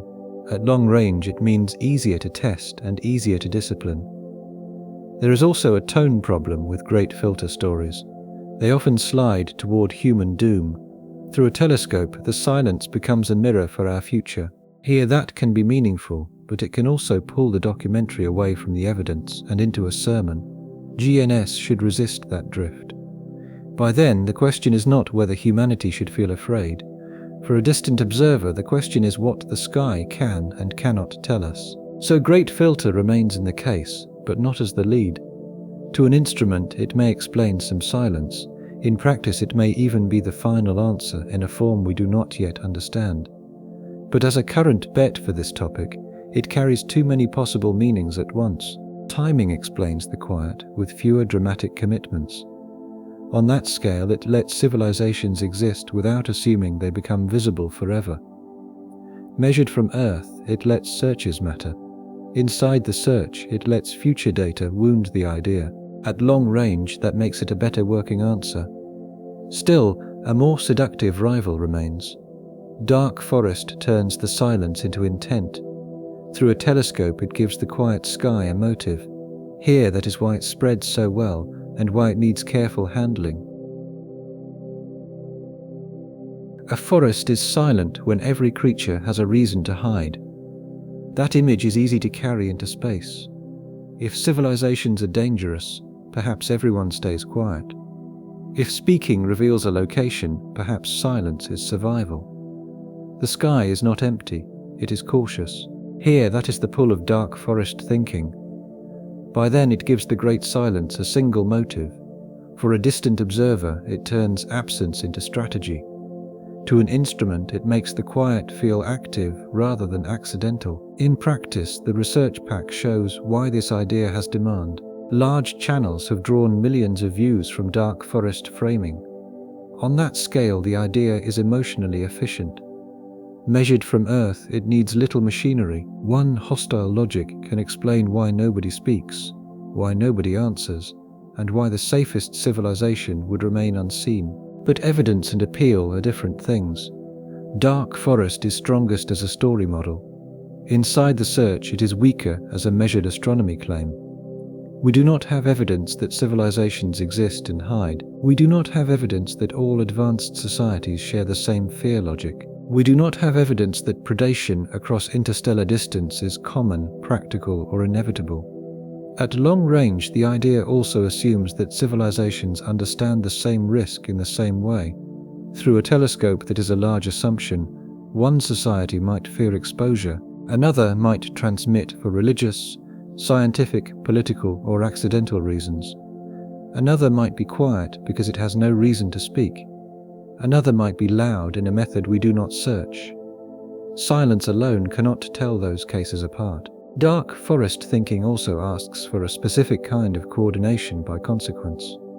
If speaking is dangerous, then almost everyone who speaks must be removed, frightened, or selected out. Here, that may be possible in fiction. In science, it needs evidence. Without that evidence, the idea uses fear to fill the gap. There is a physical problem too. Interstellar attack is not a simple extension of animal danger. Distances are huge, information is old, targets move, motives are unknown, costs matter. By then, the fear story may be coherent in a novel, while still being a poor first explanation for an observed silence. For a distant observer, this is why the calmer answer should be tested before the darker one. If weak signals, narrow searches, short windows, and failed overlap can explain much of the quiet, then universal hiding is extra weight.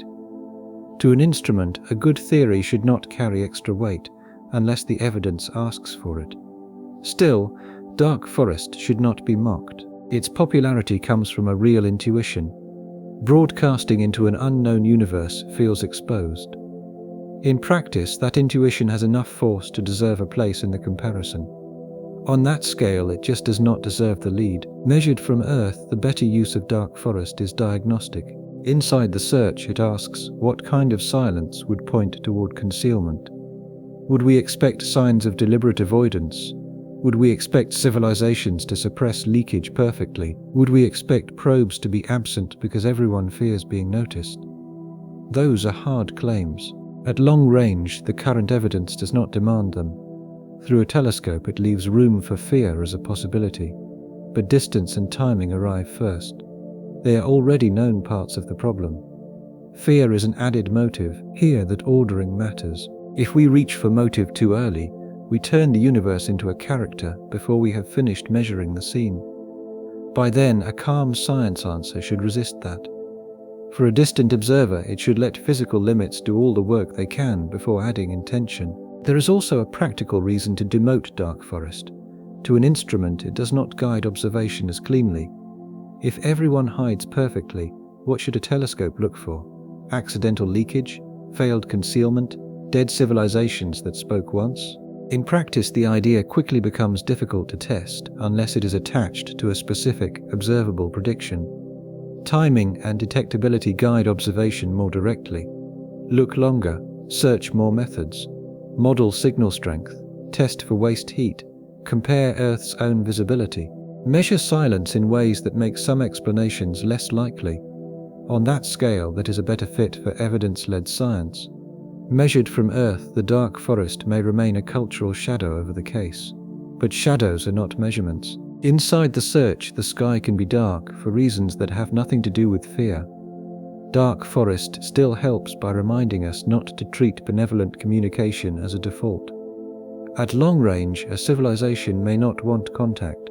Through a telescope, it may not care. Here, it may not notice us. By then, it may have reasons we cannot model, but those are later questions. For a distant observer, the first questions are still whether any sign is strong enough, long enough, and searched for well enough to reach us. To an instrument, that order protects the science from mood. In practice, it lets fear remain possible without making fear the engine. On that scale, it lets silence stay strange without turning strangeness into proof of concealment. Measured from Earth, the temptation is to treat the scariest answer as the deepest answer. But depth in this case means fewer unsupported steps, not darker emotion. Inside the search, a quiet galaxy caused by distance and timing is less cinematic, but it asks for less hidden psychology. At long range, that makes it the better starting point. Through a telescope, the same discipline should apply to every hostile civilization claim. If another society hides, what physical sign follows? If it destroys transmitters, what evidence remains? If everyone learns silence, how did that rule spread? Without answers that touch observation, the fear stays at the story level. Here, the galaxy may still contain danger, but danger is not the default interpretation of a weak measurement. First, we ask what the measurement can carry. Then we ask whether motive is needed. By then, that order may feel less thrilling, but it is more durable. For a distant observer, a fear story can explain any silence after the fact. To an instrument, a physical account has to name the missing signal, the search that should have found it, and the reason the absence should trouble us. In practice, that does not mean hostility is impossible. On that scale, it means hostility should not be the first explanation we reach for, when distance, weak detectability, incomplete search, and timing already do so much work. Measured from Earth, a quiet sky does not require universal fear. Inside the search, it can result from civilizations that are faint, rare in time, short in detectable duration, or hidden by the limits of our search. Dark forest adds a motive before the measurement requires one. There is also a brand risk. At long range, the idea can slide toward alien war fiction. Through a telescope, it can make the silence feel thrilling in the wrong way. Here, it can reward the scariest reading because the scariest reading is memorable. But a memorable answer is not the same as a strong answer. By then, the useful role for dark forest is contrast. For a distant observer, it asks us to test whether fear is necessary. If the silence can be explained without assuming universal concealment, the calmer explanation should be tried first. If future evidence points toward deliberate hiding, then the balance changes. Right now, the evidence does not force that move. Imagine hearing nothing from a distant valley. One explanation is that everyone there is hiding from predators. Another is that the valley is farther away than it looks. Your hearing is limited, the wind is wrong, and the people there are active at another time of day. To an instrument, the first explanation may grip the mind faster. In practice, the second may fit the information we actually have. On that scale, that is why dark forest belongs in the film but should not own it. Measured from Earth, it reminds us that motives could matter. Then the evidence pulls us back to physics. Inside the search, the harder objection is not fear. At long range, it is persistence. If one civilization could build machines that spread and last, then short biological windows may not matter enough. Through a telescope, the silence should have been filled by artifacts. Here, that objection is where the chosen bet must face its hardest test. One machine can change the whole argument. Not a ship carrying living beings, not a radio message that fades. A machine that travels, gathers material, makes copies, and lets those copies travel farther. Self-replicating probes are uncomfortable because they attack the timing thesis at its weakest point. If civilizations are detectable only briefly, maybe they miss one another. But if a civilization can launch machines that persist long after its makers are gone, the detectable window could become much longer. Here the makers may vanish. By then the machines could remain. For a distant observer, the 2022 Lotka-Volterra self-replicating probe paper gives this objection real force. To an instrument, it models the spread of extraterrestrial probes in a way that keeps the old concern alive. Under some assumptions, one successful expansion can fill a galaxy over time. If that is easy, cheap, stable, and visible, then the quiet sky becomes harder to explain through missed windows alone. We should not dodge that. Probes are the best pressure test in this whole case. They change the question from communication to presence. In practice, a radio signal needs the right receiver at the right time. On that scale, a probe could leave material evidence. Measured from Earth, it could visit systems. Inside the search, it could copy itself. At long range, it could turn one civilization's short, bright phase into a long mechanical footprint. Through a telescope, the probe objection is strong because it attacks the weakest word in the timing answer, short. Here, a civilization's radio phase may be short. Its biological lifetime may be short. Its loud cultural phase may be short. But a machine system that copies itself could outlive all of that. By then, it could make the original civilization's timing less important. For a distant observer, that is why probe absence deserves more than a token paragraph. If machines can spread through a galaxy over long spans, the Milky Way should carry scars or visitors or altered systems, depending on what those machines do. To an instrument, the fact that we do not see an obvious sign pushes back on easy optimism about frequent expansion. But easy expansion is also an assumption. Self-replication across interstellar distances requires resources, navigation, durability, error control, and a reason to keep going. In practice, a model can show how spread might work under certain rules. On that scale, it cannot prove that real civilizations build such probes, release them, let them multiply without limit, or make them visible to us. Measured from Earth, the source paper is valuable because it makes the objection concrete. Inside the search, it gives the case a machine, not a mood. At long range, it forces the timing thesis to face a durable signature problem. Through a telescope, a short communication window is one thing. Here, a galaxy full of copying machines would be another. So the reply must stay modest.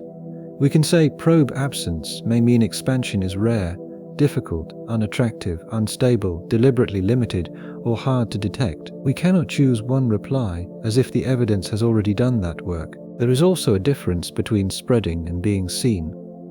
By then, a probe could be small. For a distant observer, it could be inactive for long periods. To an instrument, it could pass through outer systems without altering planets in a way we recognize. In practice, it could fail, decay, or stop copying. Or it could be absent because no one sends such machines at all. Each possibility changes the force of the objection. On that scale, a galaxy-filling swarm with high visibility would be devastating for the timing thesis if absent. Rare small probes would be a weaker pressure. Quiet probes would raise detection questions again. Failed probes would point toward engineering limits. Measured from Earth, the honest answer is that we do not know which case applies. Inside the search, that uncertainty is not a weakness in the documentary. At long range, it is the exact reason probes are the fairness test. They keep the preferred answer from becoming too smooth. If one day a survey found an artificial object in the outer solar system, or a pattern of altered small bodies around another star, the whole ranking could shift. Until then, probe models remain a serious objection built on plausible extrapolation, not confirmed evidence. Through a telescope, the probe problem also turns our own solar system into part of the question. We have not inspected every distant object, every small body, or every stable orbit in the detail that would be needed to make sweeping claims. Here, that does not mean probes are present.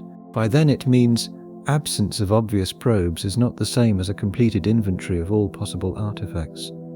At the same time, Truly large-scale machine expansion should not be easy to hide if it changes planets, stars, or whole systems. For a distant observer, that is why the objection keeps its force. Small quiet probes return us to detectability limits. Huge visible expansion returns us to the silence as a serious negative result. To an instrument, the best answer has to hold both thoughts. We have not searched enough to make every artifact claim impossible. We also have not seen the kind of unmistakable expansion that would make the galaxy look occupied. In practice, the probe objection therefore leaves a double pressure. On that scale, it prevents the timing answer from becoming too easy, and it prevents the rival answers from becoming too confident. If probes should be common, the silence is strange. If probes are hard, rare, quiet, or unstable, then timing and detectability regain force. Measured from Earth, this is why the probe question should stay near the end rather than appear as a footnote. Inside the search, it tests whether a short biological window really matters. At long range, it asks whether machines can turn a brief civilization into a long galactic presence. No serious version of the chosen bet can skip that test. Through a telescope, the answer may eventually depend on engineering details we do not know. Copying machines have to avoid errors. They have to find material. They have to cross empty distances. They have to remain useful after long travel. Here, a simple model can make spread look clean. Reality may add friction at every step. If that should happen often, where is the footprint? By then, the honest reply is not comfort. For a distant observer, it is uncertainty. Self-replicating probes may be much harder than simple models allow. They may fail over long times. They may be rare because civilizations do not build them, cannot build them, or choose not to release them. They may spread in ways that are not easy for us to notice. They may leave traces we have not learned to identify, or the absence of obvious probes may be telling us that technological civilizations are rarer, quieter, or less expansionary than our simple expectations. None of those replies is a clean escape. Each has its own assumptions. To an instrument, that is why the probe test matters. In practice, a weak version of the timing thesis would say civilizations miss each other and stop there. On that scale, a stronger version admits that durable machines could reduce the timing problem. Then it asks whether such machines are truly likely, durable, visible, and common. Measured from Earth, the answer is not settled. For a plain picture, think of a campfire and sparks. If the fire dies, the light ends. But if sparks start new fires across a dry field, the original fire's short life no longer limits the spread. Self-replicating probes are not sparks. Interstellar machines are vastly harder than that. Still, the logic of persistence is the same. If copies keep going, the maker's lifetime is no longer the main clock. Inside the search, this is the one place where the silence pushes back hardest against our preferred bet. If the galaxy had even one civilization that launched successful durable probes long ago, and if those probes acted in a way we could see, the sky should not look so untouched. So the silence may be saying something about expansion. Maybe expansion is rare. Maybe it is unstable. Maybe it is not favored. Maybe it is quiet. Maybe the assumptions behind easy galaxy filling are too simple. At long range, the probe objection does not kill the timing and detectability thesis. Through a telescope, it makes it more honest. Here, the best bet left is not a soft answer. By then, it has survived only if it carries this pressure forward. The most likely answer may not be one answer. That can sound evasive, but it is often how nature works. A quiet galaxy could be quiet for more than one reason at once. Life may be uncommon in some regions. Complex life may be rarer. Technological life may be rarer still. Detectable technology may last briefly. Searches may be incomplete. Distances may erase weak signs. Civilizations may fail to overlap. Probes may be harder or less visible than simple models suggest. Here, the danger is turning that into fog. If every explanation is allowed equal weight, the whole case loses its shape. By then, a layered answer still needs ranking.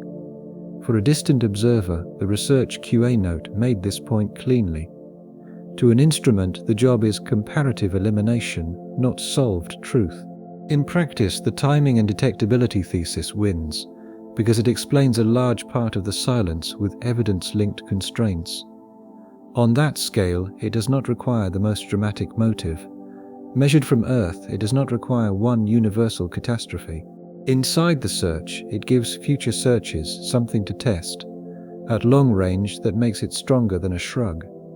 Layering also helps keep rival ideas in their proper place. Rare Earth can explain why living worlds might be fewer than optimistic guesses suggest. Great Filter can explain why many worlds fail before or after technology. Dark Forest can remain a possible motive in a universe where some civilizations fear exposure. Probe Absence can tell us that expansion may not be easy or visible. Through a telescope, the hard part is wait. Here, a layered answer can become a way to avoid choosing. Everything may matter, so nothing has to be ranked. By then, that would be a weak ending. For a distant observer, the point of the source set is stronger than that. To an instrument, it says several causes may work together, while one cause family still gives the best present lead. Timing and detectability get that lead because they sit close to measurement. We can widen searches, we can repeat targets, we can compare possible Earth signatures, we can model signal lifetime, we can study which technosignatures last and which fade. We can ask whether future surveys are beginning to rule out some optimistic assumptions. Dark Forest cannot be tested that cleanly right now. Great Filter can be sharpened only after its location is named. Rare Earth depends on a deep biological and planetary census that is still developing. Probe models are testable in part, but their absence has many possible readings. In practice, this does not make timing and detectability comfortable. On that scale, it makes them useful. Measured from Earth, a useful answer does not need to be final. Inside the search, it needs to tell us what would change our mind. If future surveys find no signs after much wider coverage, the timing answer may weaken or harden depending on the missing class. If Earth-like biosignatures become common but technosignatures remain absent, the gap between life and machinery becomes more important. If durable artificial objects appear, probes move forward. If an artificial signal appears, the old silence ends and a new case begins. At long range, that is the discipline a layered answer needs. Not equal mystery, testable pressure. There is a comforting mistake here. Through a telescope, a sky with many possible causes can still be hard to explain. Here, the strongest layer is the one that explains more of the silence with fewer leaps. By then, that is why timing keeps returning to the center. For a distant observer, it touches the instrument, the signal, the distance, and the clock at once. Timing and detectability do that work by connecting the early search evidence to the later objections. They explain why search gaps matter, why Earth's faintness matters, why technosignature lifetime matters, and why probes are such a challenge. They make the whole case hang together without requiring a single universal behavior from every civilization. To an instrument, that is a better kind of restraint than refusing a verdict.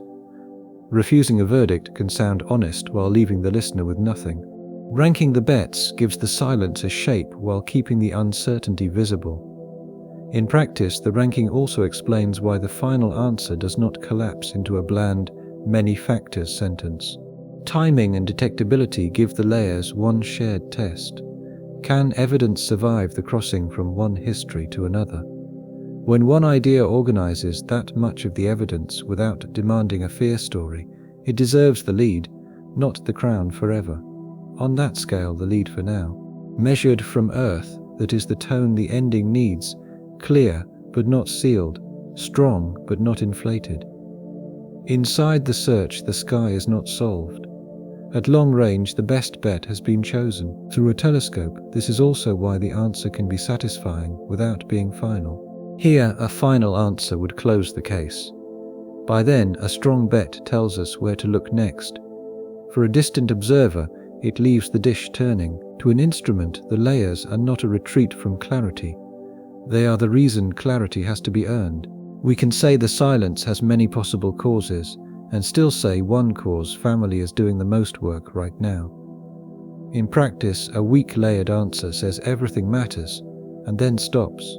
On that scale, a strong layered answer says which layer is closest to the evidence, which layer carries the hardest objection, and which future measurement could shift the balance, measured from Earth, that is the version this case needs. So the layers should be read like a stack of tests. Search incompleteness asks for better coverage. Faint Earth asks for better detectability models. Short windows ask for longevity work. Life without machinery asks for biosignature context. Filters ask for a broken step. Probes ask for durable artifacts. Each layer has a different next measurement. Inside the search, that is why the layered view can stay calm. At long range, it does not leave the listener floating among guesses. Through a telescope, it points to the next work. Listen longer, look wider, model better, and let the silence gain or lose weight through measurement. Here it also makes the ending less brittle. If one layer changes, the whole case does not collapse. Better biosignature data, better artifact searches, and better radio surveys can each move a different part of the stack. But timing and detectability connect those layers to evidence we can handle now. One question asks how long signs last, another asks how bright they are, a third asks whether two histories overlap. Those are hard questions, but they are not pure imagination. There is a human benefit to this structure. By then it lets the silence remain serious without turning it into a horror story. For a distant observer, a quiet sky does not have to mean we are alone. To an instrument, it does not have to mean everyone dies. In practice, it does not have to mean everyone hides. On that scale, it can mean the path from life to detection is narrow at many points, and the points do not always fail for the same reason. Think of several transparent maps laid over the same dark sky. One map marks distance, one marks signal weakness, one marks search gaps, one marks short technological windows, one marks worlds where life never becomes machinery. One marks the probe objection, still unresolved. Measured from Earth, the darkness we see may come from the overlap of all those maps. Inside the search, the final ranking matters because some maps are better supported than others. At long range, the dark forest map is vivid but thin. Through a telescope, the great filter map is serious but broad. Rare Earth is respectable but colder as the main claim. Here the timing map is less theatrical, but it touches the actual search problem again and again. By then, that is why the chosen bet can be stated without pretending certainty. For a distant observer, the great silence may be layered. Timing and detectability are the layer most worth leading with. Now the case can return to the radio dish from the beginning, but the silence no longer means one thing. The radio dish is still listening, the sky still quiet. But the quiet is no longer the simple silence we began with. Here it now has structure. Part of it comes from search coverage. We have not checked every star, every time, every method, every signal type, or every threshold. Part of it comes from Earth as a warning. By then, a technological planet can be less obvious than it feels from the inside. Part of it comes from distance. Signals weaken, spread, and fall into noise. Part of it comes from time. Detectable phases may be short, intermittent, or badly aligned. Part of it comes from biology. Life need not become machinery. Part of it comes from the unresolved probe problem, which keeps the whole argument honest. For a distant observer, that full ledger is why the strongest current bet is timing plus detectability mismatch. To an instrument, it wins on evidence discipline because it starts with limits we already know how to name. Search incompleteness is real, signal weakness is real, technosignature longevity is a real research question. Earth's detectability is not automatic. Future searches can narrow the possibilities. None of that proves the thesis, but it gives it contact with measurement. In practice, the bet also explains why the famous alternatives remain tempting. Great Filter feels powerful because it names a missing step. Dark Forest feels powerful because it names a motive. Rare Earth feels powerful because it names rarity. Probe expansion feels powerful because it names persistence. On that scale, the timing answer is less dramatic, but it touches all four without surrendering to any one of them. If filters are real, they may shorten or reduce detectable windows. If some civilizations hide, that changes detectability. If Earth-like worlds are rare, overlap becomes rarer. If probes should persist but do not appear, then expansion may not be a simple way around timing after all. Measured from Earth, that is why the thesis can be the lead while remaining open. Inside the search, it does not flatten the rivals. At long range, it gives each rival a place where evidence can press. Through a telescope, the most important word is bet.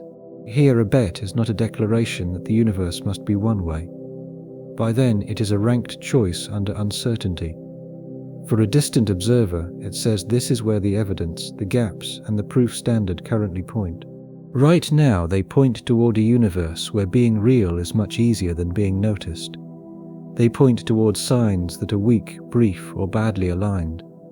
They point toward a search that is serious but young. They point toward a sky that has not been measured deeply enough to make the most sweeping claims, to an instrument that final idea changes the old silence without softening it.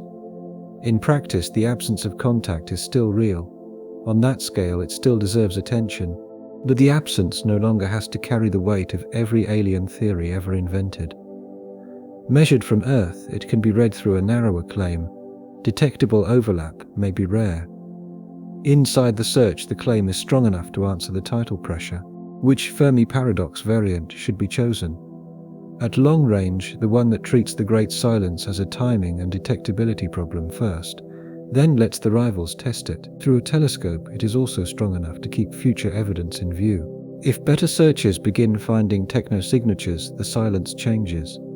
If better searchers keep finding nothing across wider methods, the pressure on rarity, filters, and probes increases. Either way, this bet is useful because it can be wounded. Here that is the difference between a strong bet and a slogan. By then, a slogan survives by staying vague. For a distant observer, a strong bet survives by naming what could hurt it. For timing and detectability, the threats are clear. Long-lived, obvious technosignatures should be easier to find. Durable probes should leave pressure on the map. Broad future non-detections should force a harder look at rarity and filters. To an instrument, the bet is not safe from evidence. In practice, that is exactly why it is worth using. Through a telescope, it also keeps the conclusion from pretending to be larger than it is. Here, the best bet is not the final truth about life in the universe. By then, it is the strongest current way to read a quiet sky, without importing a fear story, a doom story, or a certainty the measurements have not earned. For a distant observer, that is why the verdict can be spoken plainly. To an instrument, the most defensible Fermi Paradox variant for this case is not the loudest in culture. In practice, it is the one built from weak signs, short windows, limited searches, and missed overlap. On that scale, it makes the silence plausible before it makes it theatrical. Measured from Earth, it also gives the opening dish a different meaning. At the beginning, the dish looked like it was waiting for a missing answer. Now it looks like one part of a much larger timing machine. Inside the search, it listens through a narrow slice of method and history. At long range, the sky it receives is not the whole galaxy. Through a telescope, it is the part of the galaxy that reaches that instrument, in that way, at that moment. Here, that is enough to change the silence. By then, it no longer has to mean nobody ever lived, nobody ever built, or nobody ever tried. For a distant observer, it can mean the evidence did not cross the gate. And if that is true, the great silence is not an empty answer. To an instrument, it is a record of missed crossings, weak traces, narrow windows, and a young search still learning what a technological world would look like from far away. In practice, that is the final reason this bet is worth making.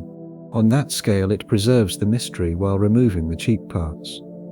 Measured from Earth, the sky remains quiet, but the quiet has causes we can examine instead of moods we can only repeat. Inside the search, the case also gives future searchers a clean job. If stronger surveys keep finding no durable signs, the pressure on rarity and filters grows. If they find even one credible sign, the timing map changes at once. By then, it also wins because it does not ask for one grand emotional story. For a distant observer, it does not need every civilization to destroy itself. To an instrument, it does not need every civilization to hide. In practice, it does not need life to be almost impossible everywhere. On that scale, it says something more restrained. Civilizations may exist, but long-lived, obvious, overlapping detectability may be rare. Measured from Earth, it is enough to make the galaxy look quiet. Crawford's future search framing matters near the end because it stops the verdict from becoming frozen. At long range, the answer can be strong and unfinished at the same time. Better technosignature searches could make rare Earth look stronger. They could raise the pressure on hidden civilization ideas. They could make probe absence harder to ignore. They could find something and break the whole structure open. Through a telescope, that possibility is not a flaw.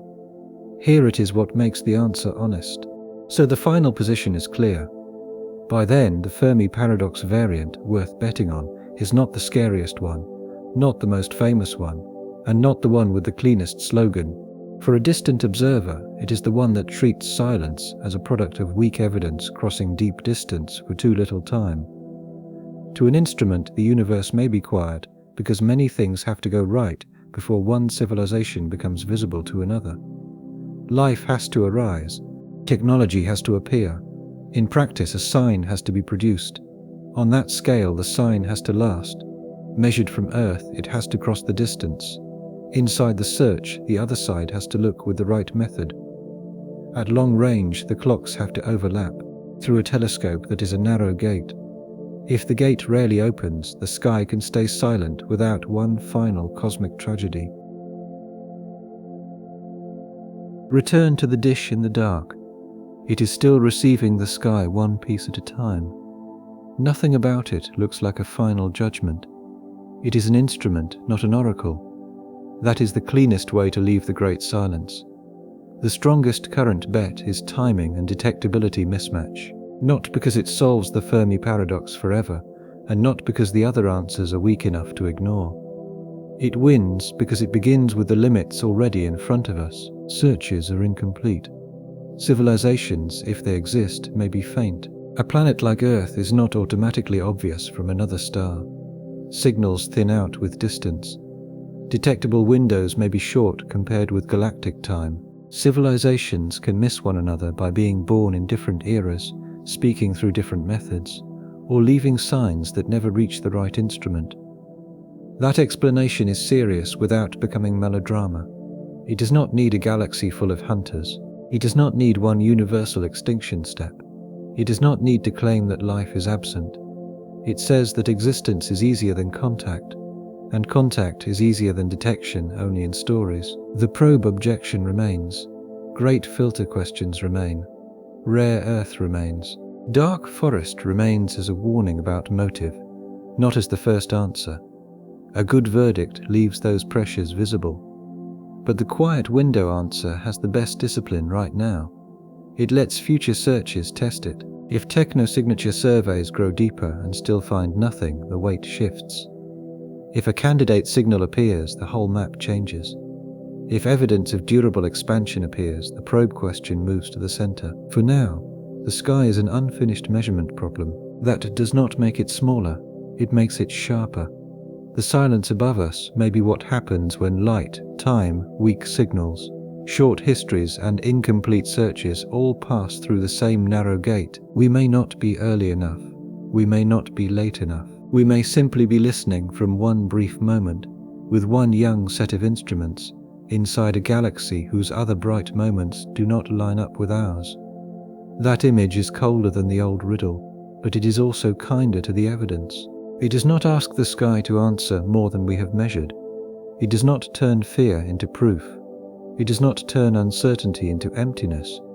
The silence remains open in both directions. It may be hiding rarity deeper than we want. It may be hiding life that never becomes loud. It may be hiding technological windows that closed before Earth could hear them.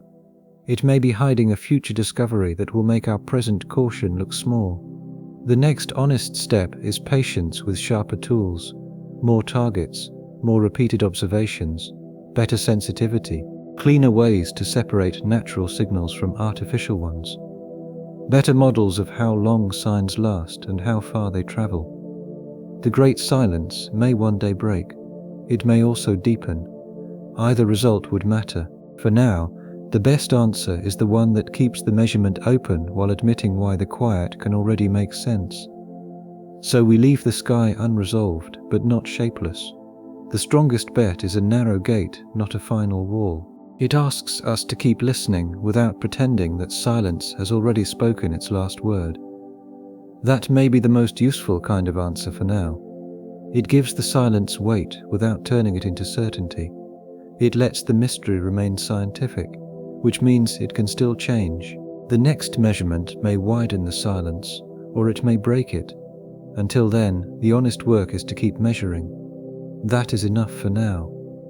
The dish keeps turning, the sky keeps arriving, and the most honest answer is not that nobody is there, it is that being there was never the same thing as being heard.